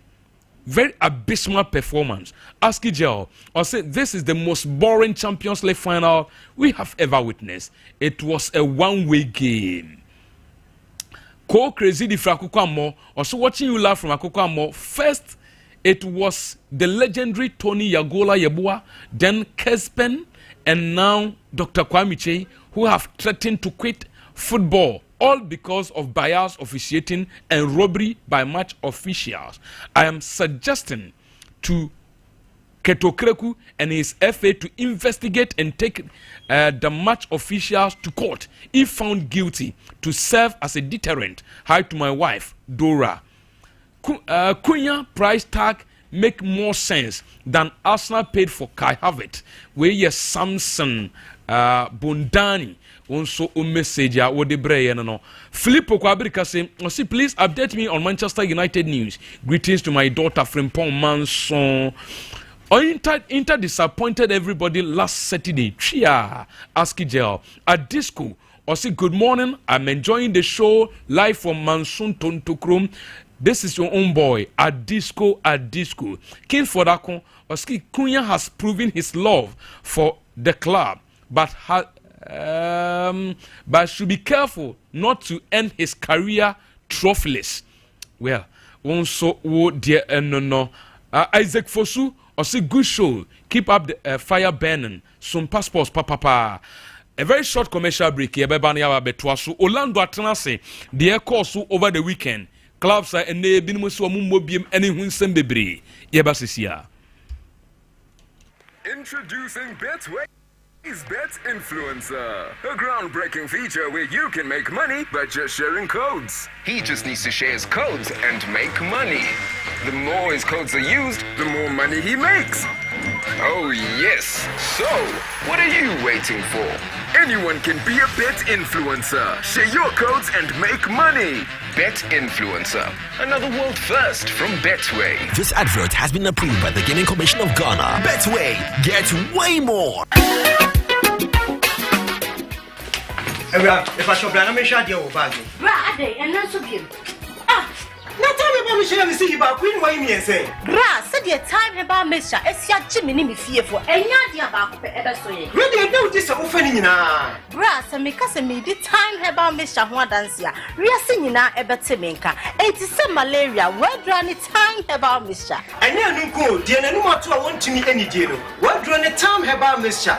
A drink and your mark or bar waffle through. Dear one mark for down for any aquada when you fear to me, and son of the time about Mr. Draven. Shasa Wako Hospital and answer lab. I'm what who said, oh, a 3-day malaria be answer. Kayo, time near TIME. Time about Mr. I feel malaria fever be at Ziba, a woman, ever Ubenya be at all, over the counter medicine sellers, any herbal shop to do a name. FDA Aji a judging Cratway at home. Abusaka Krakabi will have made out to Nara, who said, woman said, about Fraketua when you're 2 years, Akadaba. It's the African Spider-Man, the mayor of Fraketua, one and Nippon here. Let the be cost one to come when you're already won't be.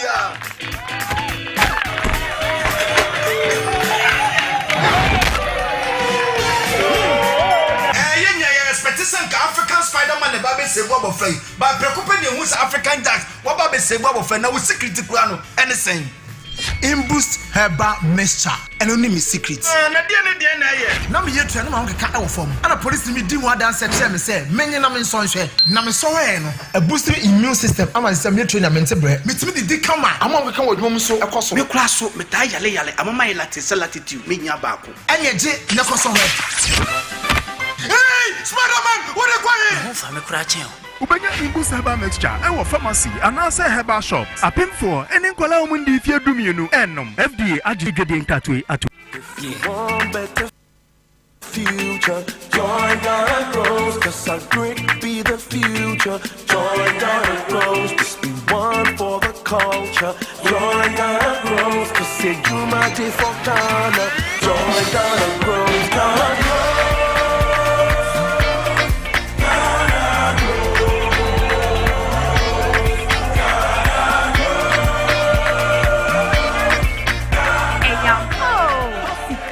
Yomu, Pequaya, who prefers when Yajuma, and now at Yajuma Kua, and for so was so, and walk Yajumum, any 80 vetimu and ya. Swanamone, fastest and walk, Wabusia, and a woman patamo assetemu, but star 718 star 50 hash, not that Kaho says, yeah. Ghana Grows, Hop Day, Ghana Grows Jumedie, Mastercard Foundation, Miss Springboard Roadshow Foundation, Limehouse, Niwa Buafone Debro.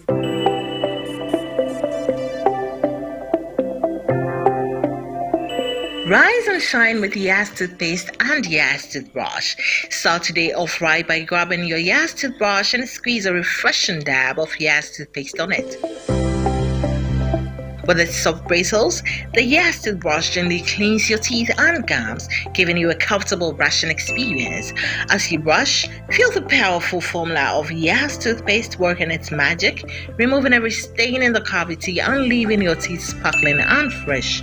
Plus, Yas toothpaste helps make your teeth whiter and protect your gums, keeping them healthy and strong. Choose from our 3 variant toothpaste: Total Care, Herbal, and Winehead. Make Yas toothpaste and Yas toothbrush a part of your morning routine and start your day with a confident smile. Yas toothpaste and toothbrush, caring brand for caring families.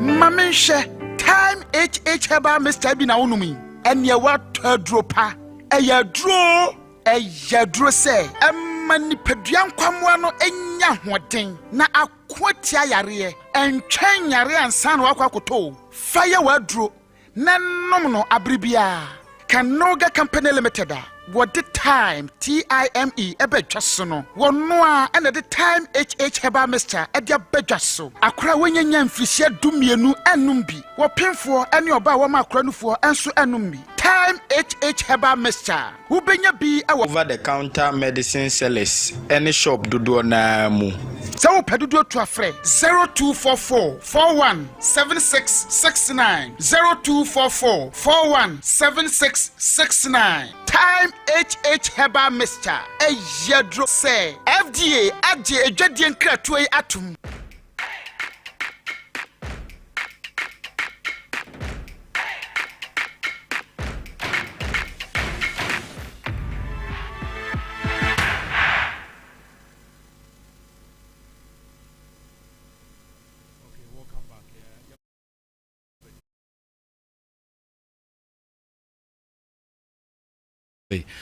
or the local issues no eba ola powers say we be fine e dey ankopon say no say mo say nations what mo saying omo gina omo nya take decision and answer omo da so gina saying that be say the omo de omo nsem akodan efi no ti omo twen the football association in the baba before answer no ma take omo next step for details are one in amaye enko powers yansan so nchia yetiefo ne yahwefo nyina mbra Sompa na the 3.1 ne Sompa TV so Sabre no yatena se ye de afisem no eneba Ghana Premier League week 33 matches a course no ho nsem bebre ena eba bontia ye bebomu enchemu enso etimi edi amount na powers de bia mpanyimfo ka se eyade se de obofo ne de ne nam de obofo ne de ne nam eho apaso eno nti no Sabre no yenwra mu ewo endra game a ekoso ewo Baseke Holy Stars ene Nations FC na game we no eho nsem na ebobo ba na doso because de na ebesi wo game nim bia na ebenya nsunsuanso ewo ye league table no enso nti no na match no eni de kire papa na omumame eyade say before the game recording sikakra bi ekoso ewo gate we bra na ahopepre ne ba ye bem awuram yema unram en honsem no omuma yentie recordings kakra bi a epia bontin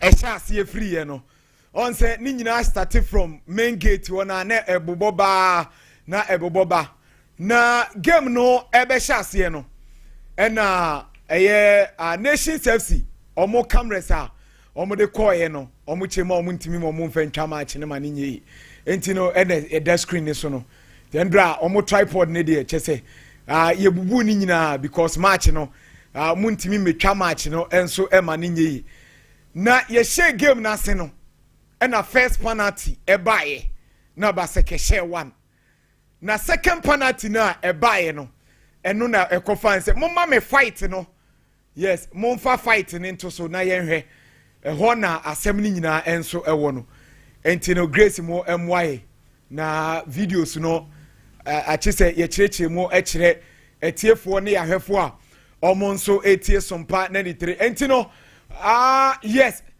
mohe abrantie bi ehye yes tuntum wo ho sa no ya yire no yes ya ne mpabo anyina roro ono enye we no obeba ono ye Nations FC goalkeeper ye frɛ no Kofi Mensah waye adwuma ede ama eye media ma mu nyina pen akone na Ethiopia ba na abrantie ne second goal ne bae no otisi ago prama ne so ne okobusa questions a second penalty no sorry yes onie pause mame yes Kofi Mensah no yes onie Grace me da sepa yes enti no on na she black na down blue ɛhyɛ no wa rɔrɔ ne mpaboa nyinaa nti Kofi ɛna Dimrika no kyɛsɛ yɛ pata ne baabi a empata yɛ pata ne baabi a empata nti no ɛno ɛyɛ ade sɛ Kofi Mensah ɛna onso uhu sɛ nani abere gidigidi wei ɛyɛ second choice goalkeeper ɛde man Nations FC ɛna kyɛsɛ yɛ pata na empata na mo mame Nations FC CEO Divine Ghana football ne deɛ ubewura ma yɛ de ya ubenya experience ni bi nti mo mame Divine na yɛhwɛ yes Divine on the CEO de ma Nations FC yes na kyɛsɛ Andra kakrafa Divine we no ye kire watiwa kakra bi yemfa unkwache tina tade no de koy ne de untimi mfa sa tade na ensanso emma otikem no ma attack na na Derby stadium ho no na kyerɛ baabi a wote no kra no ndi kwa sɛ wo betena ho ntina esi yi wo mu free baabi o mu tende o mu kɔtena baabi foforo tino eno enyina na ye wie ye no ene ye kobusa eye abrantie friend Alfred Techi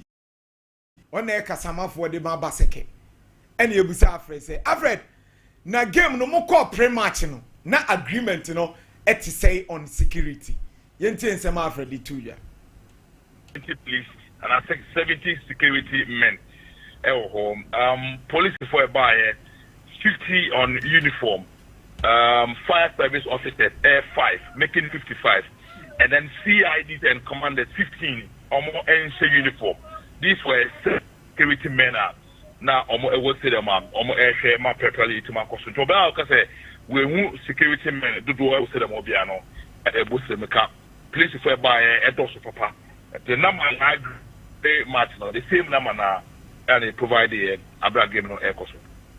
And Ember Omuchema omukọ pre-match no omu agree say 70 security personnel ena ebeba bebo ban enso ewo ho no nti no 70 ne de according to Alfred omu ane bae no na eno ne ewie na ebusa say Alfred ensem asi ya Nations FC eja abo ne bon match report e de akoma Ghana Football Association na ma GFA say game na e bon next for my on na game dey nti de yes, it was the reason I'm on and the beton cracker so not you demand your 3 points, 3 goals now area queen. And so Alfred Techimensa Kasama for Edema Baseke Holy Stars and it is 72 years a Saturday Omode and some good crata so they are commanded Effie and so no we no so Omode the Omo anymore or 3 points we know and ye bibiano mo free Effie or verdict be a bebane chese Baseke. Yeah, the 3 points in our mom. Many departments commission didn't come out. I can't basically know what he says, but only the do who you know. And what he called them to come and play, and no more MP, to me, so do who you know. Definitely, the better class I should have come and Ghana for and no big so Eddie, judge that person. So get a replay or on by our the game, no, their mother's school. So by idea, 3 points, no, and I hear saying 17. And so Alfred Techimensa. Piero Edema Baseke Holy Stars and it is 72 years. Ni really say that be Sompa sports of the Yesikano, a Yesikanu Fenu, a Chanimu, ne church in Tia Baseka, Yanko Nations since almost Casamafo, Omode no more Pramansu Nebuzan say, Tita, Clement appear Tita. Now, Moko, Premachino, security 17 Endra, Sena Netie. Macha, home team is like I say, yeah, the security men say never.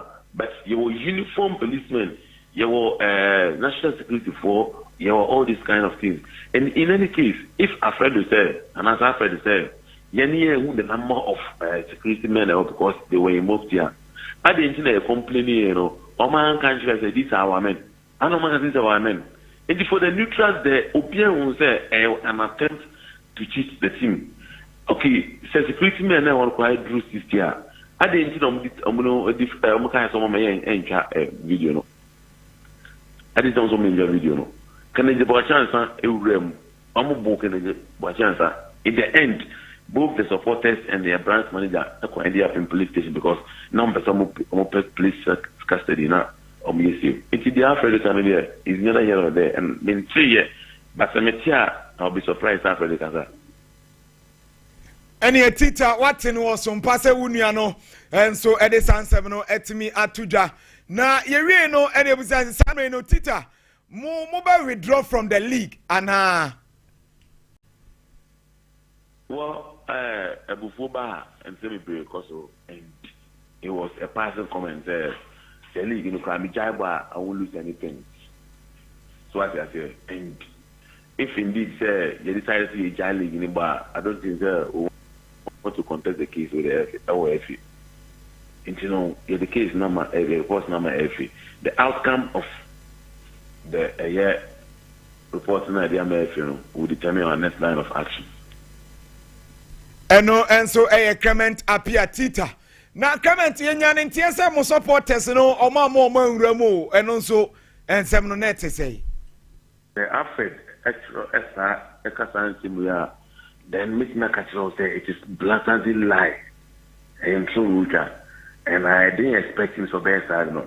Share entrance for me personally. Many Dr. Committee and David management members neighbor. And supporters chairman ever complains gate fee now by 20 cities no or you can go 50 cities. And a doctor me Dr. Kain 50 cities note Marco 44 and the ma supporters chairman say unjia and UTI. Now South Africa say just Kenya. There was a time there's one man if you on him Kumo. You intervene here, or like you will intervene here, or agree. I'm a woman by inside, or by inside, no. Tax be as some other working out. Say they will not allow them to enter. A media guy, this week, come say, a call a year, police as match, no. Who show the ID cadamus or a commercial journalist, or decided on man and cover match, no. And no that guy was allowed. And so a sansem nensem we no Ember one kasano ebintowa na o ye count as ye a normal ye de ani ko hu and so atredintino ye victim of say ye deny journalists access obekwa akona ye na adwuma asensem choni enti remember Endra de course so e wo baseke no ene atetewa we no a running story enti no e kire nyina ye the details ni more and so ebeba ne enra Kumase kakra na endra na Asante Konso na Kumase Barbara Sports Stadium de Mumami Albert Amoa first goal na ye penalty and Abrante na convert Endra onyane first hat-trick as Asante Kotoko player and ma Kumase Asante Kotoko Albert Amoa and a convert ne penalty kama neno na ye equalizer omode etika e wo hono ye Albert Amoa second goal Endra Osheye and so e wo hono ntino yes Albert Amoa ono so ne second goal Endra Oshedima Asante Kotoko nice header and Abrante no edit to atene Mumami Albert Amoa last goal no that is the third goal or the ball hat-trick no na Albert yes na a free kick Emmanuel entry and a ejina ball na chino and I chese opeja ball na Albert Amoa super header panai na chese ball no and so eda atene no wie no and Emmanuel entry e kwotro ye say how may I assist you Albert and so and sem kakra and so timi course Endra Albert Amoa onya hat-trick edema Kumase Asante Kotoko ne wie game no and Francis Akwafo unim say Abrante we obesom Kotoko ye pa sisia on na Kim Faisa head coach or den sem kakra tudwa efa coach Karim Zito ehu yene as good na conference ani egie Karim Zito tam ana o sa ba ya yes sama tam mana ye ko match go Accra ye mu twa ne nsaje ne form nti Karim Zito de o ye me papa o sa ba biem na ye bo talatu zoom through ye ko Champions League or the Gambia o sa be coach ye nti enye me wanwa minim do betumi ayem nti enye me wanwa kra afi no be kese pa eno Francis Akwafo ene de sansem no enso etu dwafa Karim Zito na Ember sa fans no omo stadium because omo pek Asante Kotoko enye se ye ball no na efe yentie Asante Kotoko fa o se ball na Kotoko na no omo pe ena ya omo ba stadium nenye se bia ball no efe bia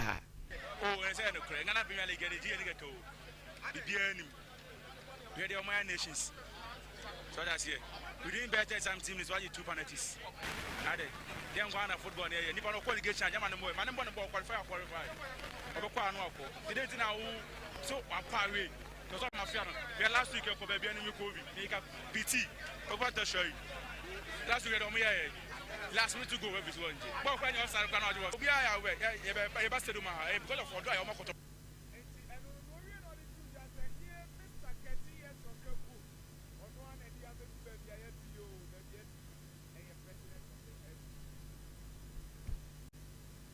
Eno ensema asante rokofa no editu January no chem se Mr. KTS Okreku ono na de aduru ba bia yedui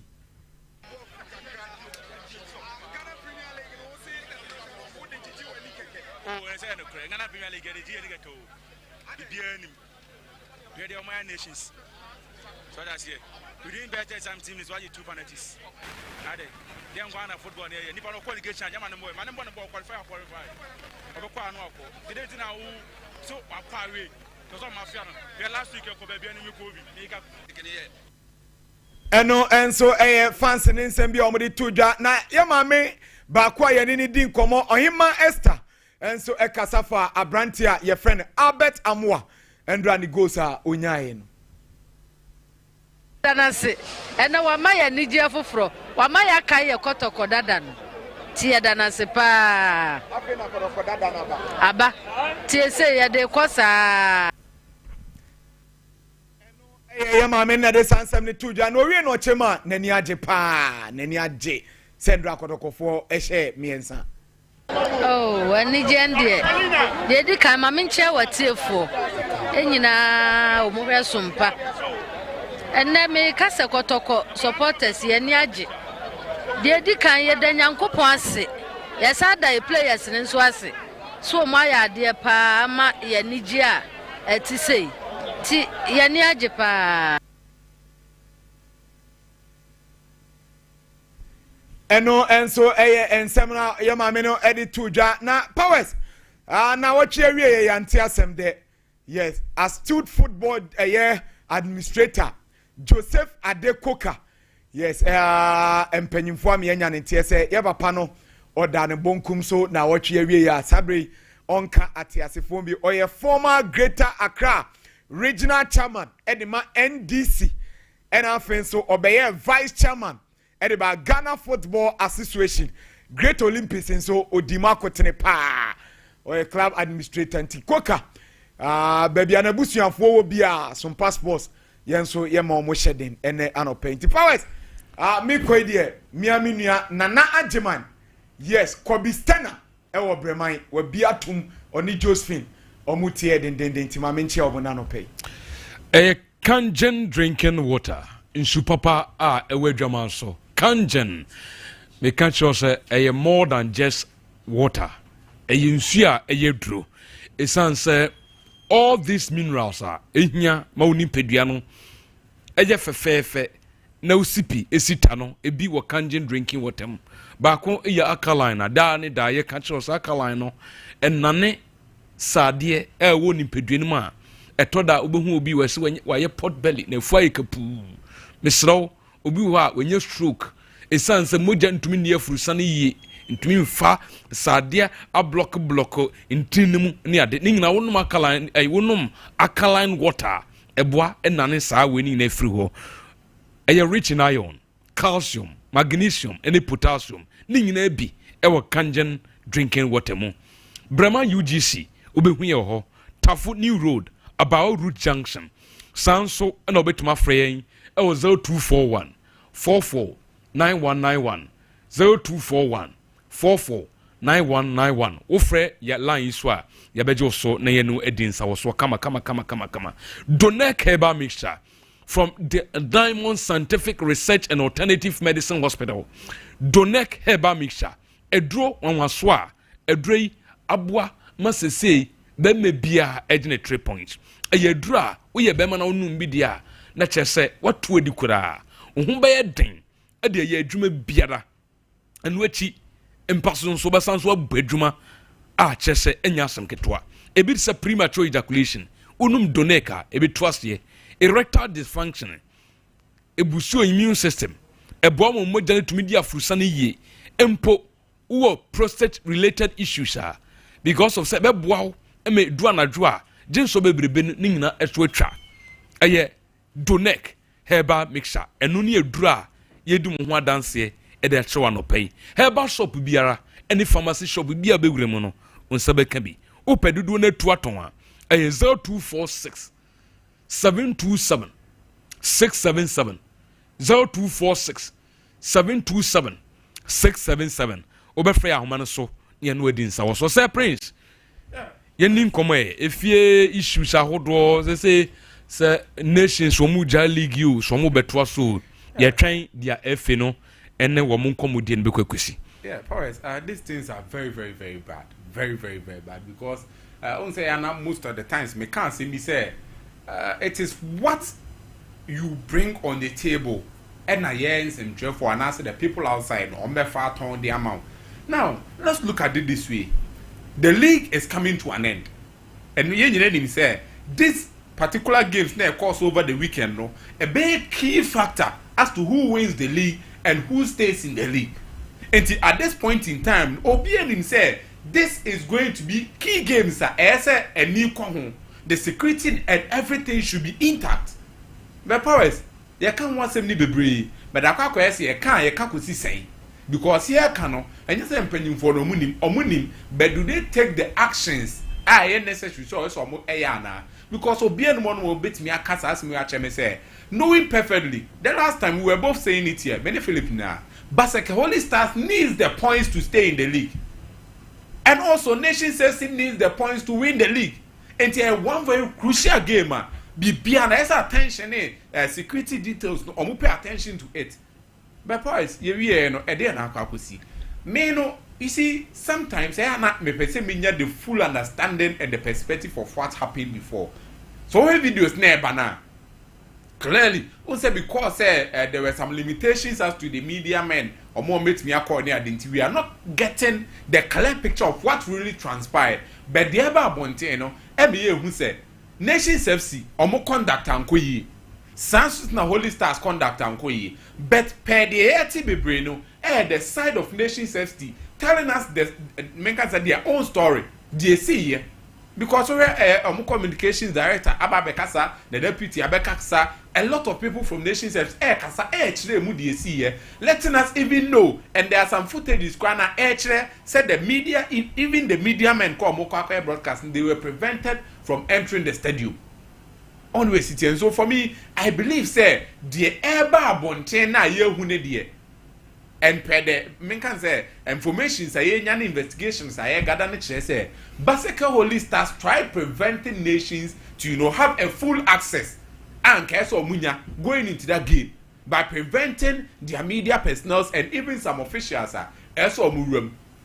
And also on the field now, because nations have some players no almost show some conduct in the management, show some officials rather, almost show some conduct a go against the FIFA laws. Paris, well, we will say, Siano, who say, FNE, any major statement be about, but as to what will happen there. Obebo Busa say, a dear and a FIFA, a cover such issues at home. And no, and agrees the associates at their mind, or say unplayed matches and abandonment.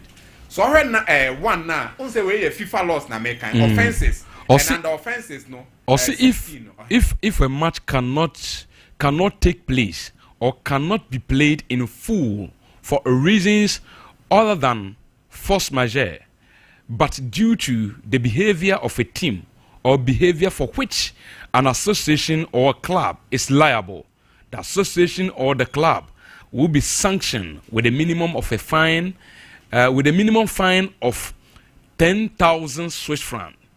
The match. Say no number one no. Number one. You are not number two. Person enya ntem. Unse number one ya power so kan ya. Or try say incident na BC wo. Eba second nations games ni mu no. If omo enfole and na say menka say it doesn't go in tandem with the FIFA laws set team no A and B omo na cause these problems no officials na ade na omo cause these problems no they will be fined and 10,000 Swiss francs. It is where number one now. It clearly tells you say see and pedi who ye nation service ho beka. Sans so na baseke only stars ho beka because omumi enu nyina no obia am follow the rules.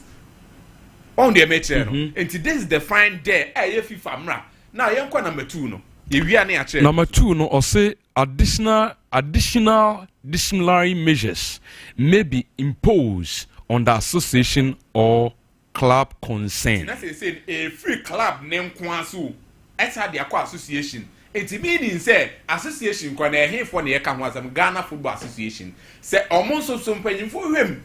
Na say unse it men can say a quite external and this is the FIFA laws. Say mpanyin for him no mo say association so anya omo niam yi a we omonso better omo. So right now the whole thing there say it depends on Ghana Football Association. Some better as normal putting the right things in place, as sanction the right disciplines. And I said the make us the right sanctions and sana I go in tandem with FIFA laws. No, they make sure. Wait, now it does no. Me yenche bibi mu akakra. We no say if the association no, or if say be a national team. So what I say, and as association we have a role to play. How they are and can do go about association no. So what I say, but we know ye 2 clubs. So.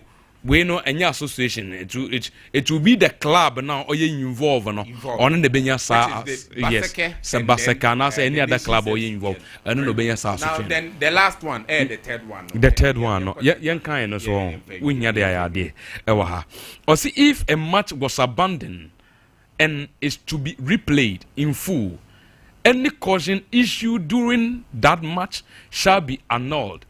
If a match was abandoned in particular for a reason of force majeure, and it recommences at the minute at which play was interrupted, any caution imposed before the match was abandoned remain valid for the remainder of the match. If the match is not to be replayed, the cautions received by the team shall be upheld. Yeah, so this simple. A match na course on say be a reasons be a enye men can say external and ma issues this year and I say a reasons are normal ones match na be replay. Okay. But then when issues of force majeure to say the see no e be bar honum na sanctions no any punishment ni betimi akoso no. So for now all that we are waiting to see is the actions that will be taken by the Ghana Football Association, and we know at the back of the DJ Aircat administration, we want to say if certain things happen, the rate at which and the fastness of them releasing the sanctions or more demand very very high. And we know so many say and they say about Koboto Oban say nyenti hwehwe enura these things needs to come out. Say be the way for it because the last games are still there. When no match no is the point is going to be awarded to Baseke or Nations FC. Is it going to be a forfeiture or not? So we are waiting to see. Ruling a beba bonta and asen komodien de kwesi. Filippo. Medium koma konsama enra game ne koso nyina de koso nyina na masoda hopa. Na de tie ni who say every game bia ne that is rules are ewo ho as to say ye be ma kwan FN be ma kwan ma television stations be at telecasting live or not. And this game wasn't under anasana and fully under game says here telecasting live. Now before the game you see any those are no more ambenu that is the AAK anana eja am here playing arena ewo ambenu elembele. What happened was omo wa no mu se bus bi ebesi ho na bus na ebesi ho no bus no they got close to the bus. No, besides, we have no moving. No, must say, oh, yeah, a crew from AFA TV. See, I say, yeah, a crew from AFA TV. Now, no, besides, say, na AFA TV mission there. Also, your mission is say, you be try game between Baseke Holy Stars and that is Nations FC. Now, I say, later, a what GFA say, more right, some better game, no, our him. Go for some of GFA. Some of the GFA they say FA no some munya letter approve say you are coming to telecast the game and the FA is aware say who wants man betwa me betwa game because the game tension and the game na easy and Saturday it's not lamenting me bebre regards the tension into the basano na my own brother Kennedy Boachansa on that is na X or say why are the crew from AFA TV being prevented from setting up for the Basake Holy Stars and Nations FC Football Club game? Attention, Kat Edwin Simeon Okreku and Prosper Harrison Ado. That is the tweet on X. That is what happened. Now, a branch friend of Kofi Kent's Ebe Countano. Kofi Kent say, so you have pulled out of this post.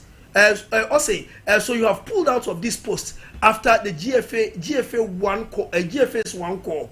Anyway, but after GFA's one call, you don't have the boss cry. Into one day, like I say, a man's my phone, so I say a buffon buy.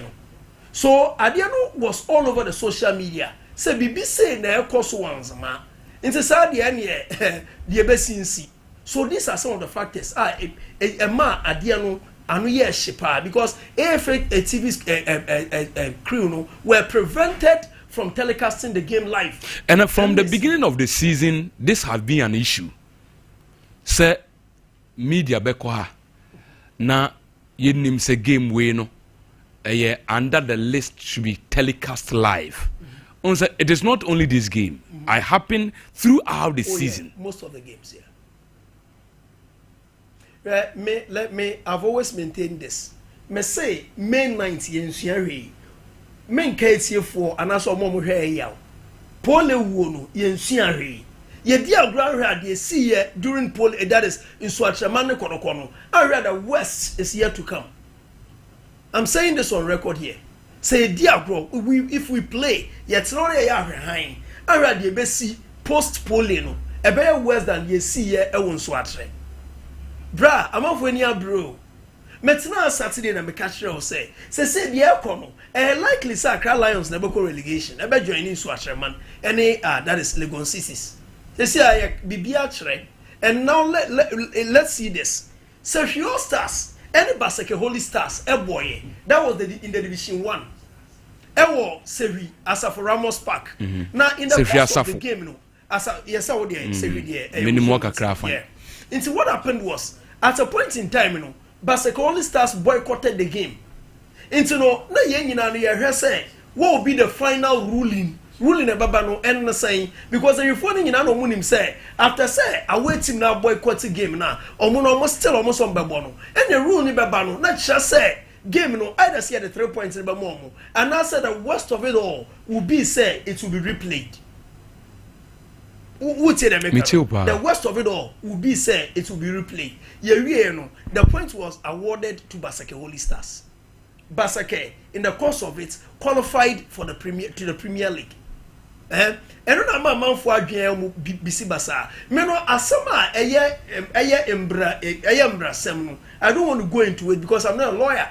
Some baby amrawo ye nchire adwen. Ye dem run football into no men nchire enchire wadwen. It is not opinionated. As a way of football analysis, men no na unka say goalkeeper nke so call left, ball call right. They be enya adwen nchire. We dem run ye di adwuma.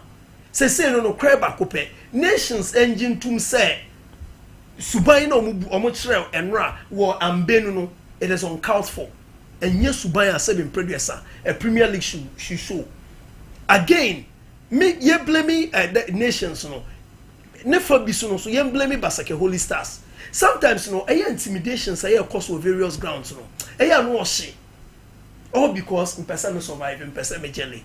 Person surviving person jelly. Now, some parts of the world, you see, sometimes I can say, pay a lot of people. I say, we are looking for sponsors to come and sponsor our league. And your person has sponsors to come and sponsor our league. Products na year tono. You don't products papa to the people. Now, guess what? We are a company.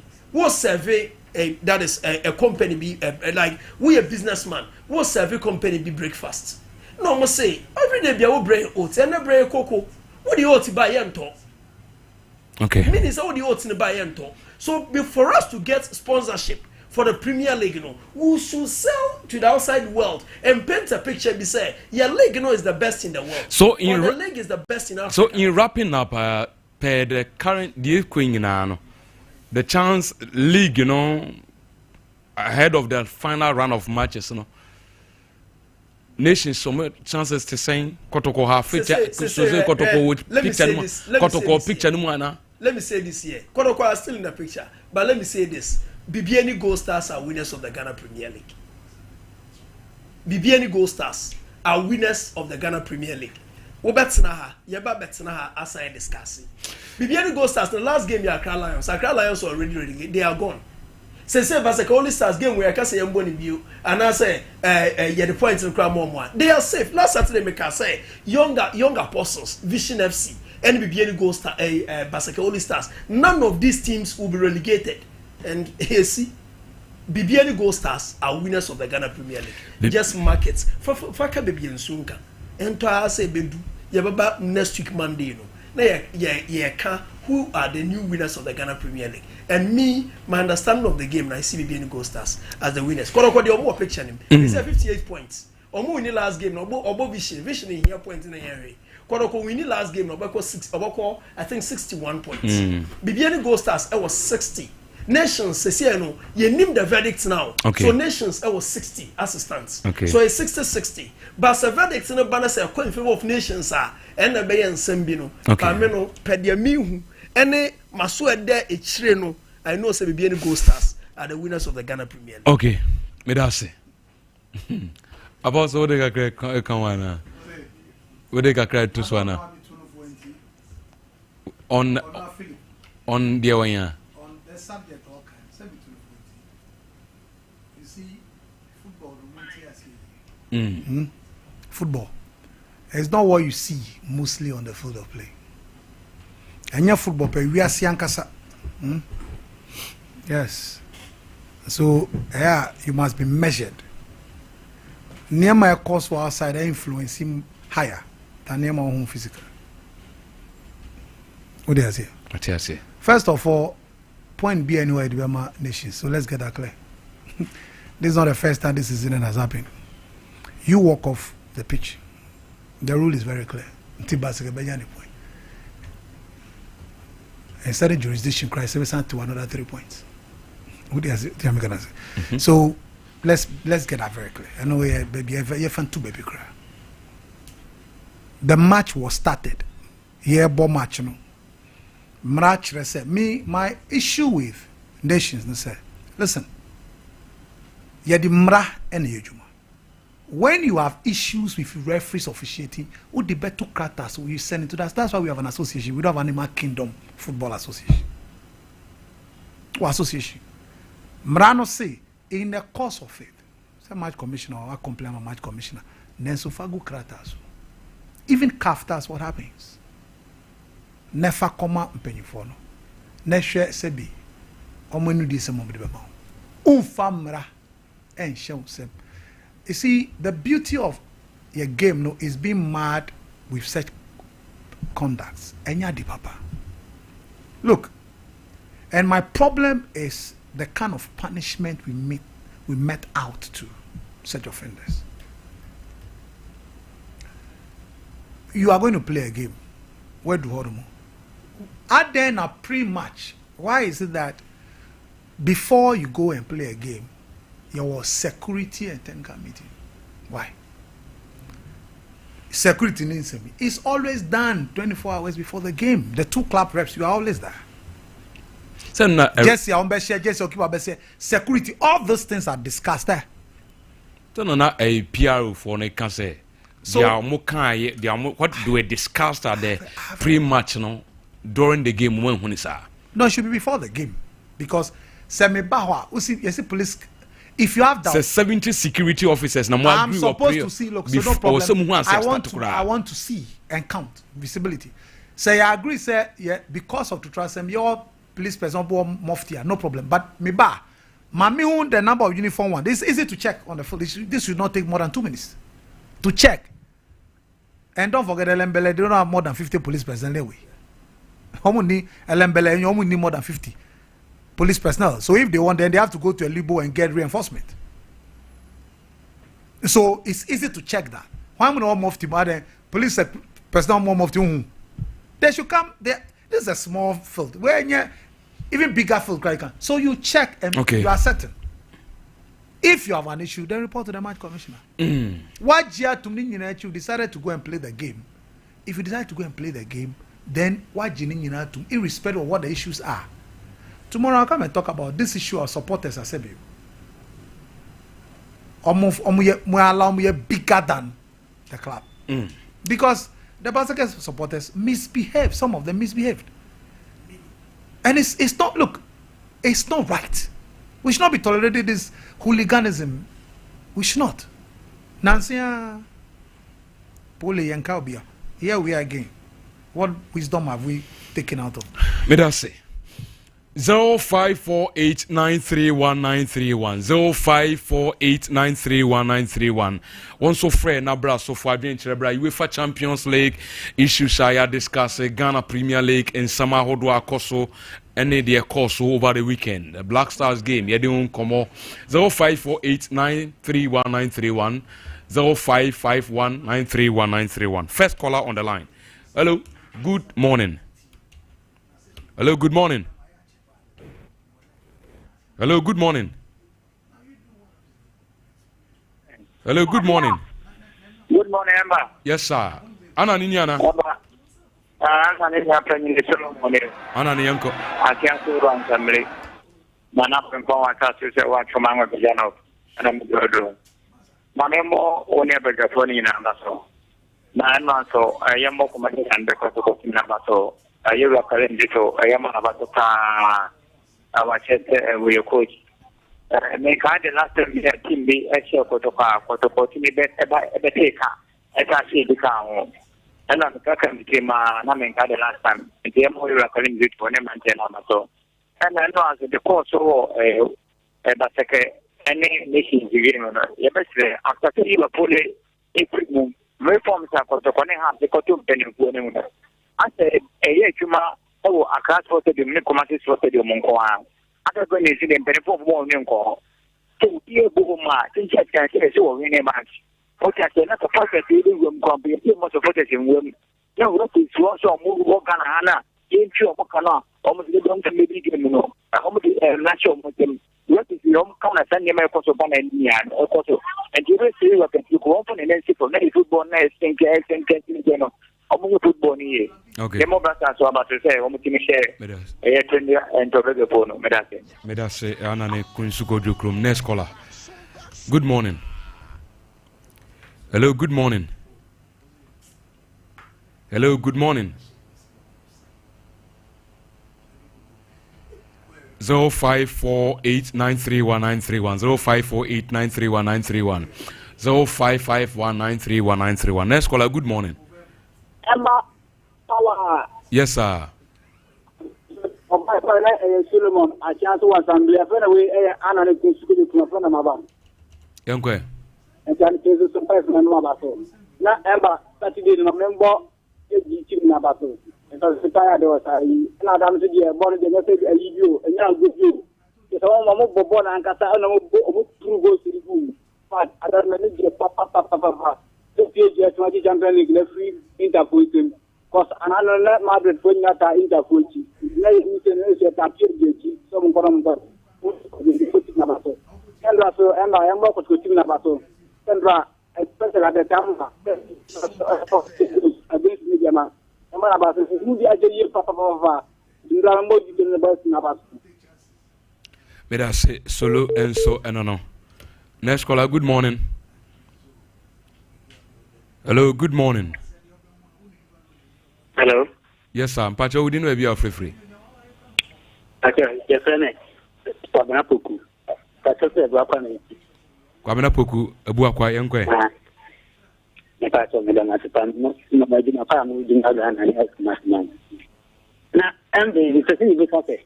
I didn't Ghana football sometimes, I talk to Munya after the hunter. If it is what the Yaman, and then so many calls intelligence. And I asked me, I'm so I said, I and your message. But to that, it is one boy in Camera 1 year. The mobile works to go in market because Panapa, no, he is so sad. The mother papa, that's a woman. Oh, mine idea. You think that is the Wakalipa? That's one and I have to say, yeah, power PSG. You say, Mickey, Yamiado, about one homody. If you're born a basuka. Ember, Medamasi. Miss Omedasi. Young fan next one. Good morning. Ember, good. Hey, Jam School, good. Ember, Michamu pa. Young Quay Jam. Apostles, my Micha apostles. Apostle Joseph. Ember, Yena, Inipa, Kizuba. Saturday night, Ekojana Bewa. Fine, come. Obi oba dia Zuba do bi asi. Da do funi na se kama pa ko to ko form oba ye. Any simpany for one wo mu nyai do bi asi. Remember yem bra asem so. Da bo ko to ko boys na ba so. No we kimi ya em say no ma ko yi. The best simpany for no men you too much change. The be consistency bet me boy pa head of na me aduma na say. Remember the course wo ba second. Yem say and the other match in a nation, LED 1 day, and then come across another Cotwana. As I say, if you are with him, then you start you. They are called a first of what that Aku Swan Yaba. Yanyabo Nubo, Yako shoot a teaching yourself a cheaper pan ya pieball. Yang shoot your concert 3 red cards, 3, 1, 2, 3. And you talk with the account. And you know, a maniac last season, you call a first the same nation fee. Who can penetrate Jimaya? Almost more by Bermaba, ever say. The no maniaci. You go booyah, yeah, Mama will get 3 points. The neck at your robot, get you also mobile with you. Almost almost 3. Maybe next time, and took the combo say anything yet. And to manage the clamber, not penny for me, chokra. 3 points only from accumulated points. Not a first day, but a cake. And did 3 points. Make sure you attend a first West Omudi, Yambrasam. What was your Mano Mundi? Okay. Man say, one now, with 3 points, any 3 points before accumulated points. Let the points are so the other team in fact, and she has been Miss Omeda say jam school and no Mofancha yen to me in far free for Nibium. Now I enquire your birthdays and so. Na yen wrap up. First one about Mame Isaac Bayo, a political science student at KNUST, and there na woda na Douglas Costa and Osiemfa platform we so na yema awoda pa happy birthday and call Emma. Yembre nti yemfensia Nyankopon ya adom na Kristo amba echina yebesanso edi ehia wote apostle nkan Philip Oteninka sanso na se prince nso Oteninka wote ejekum blanks Orlando ye frem Ember power yedemasia echina yebesanso edi ehia yakro bibia bye bye.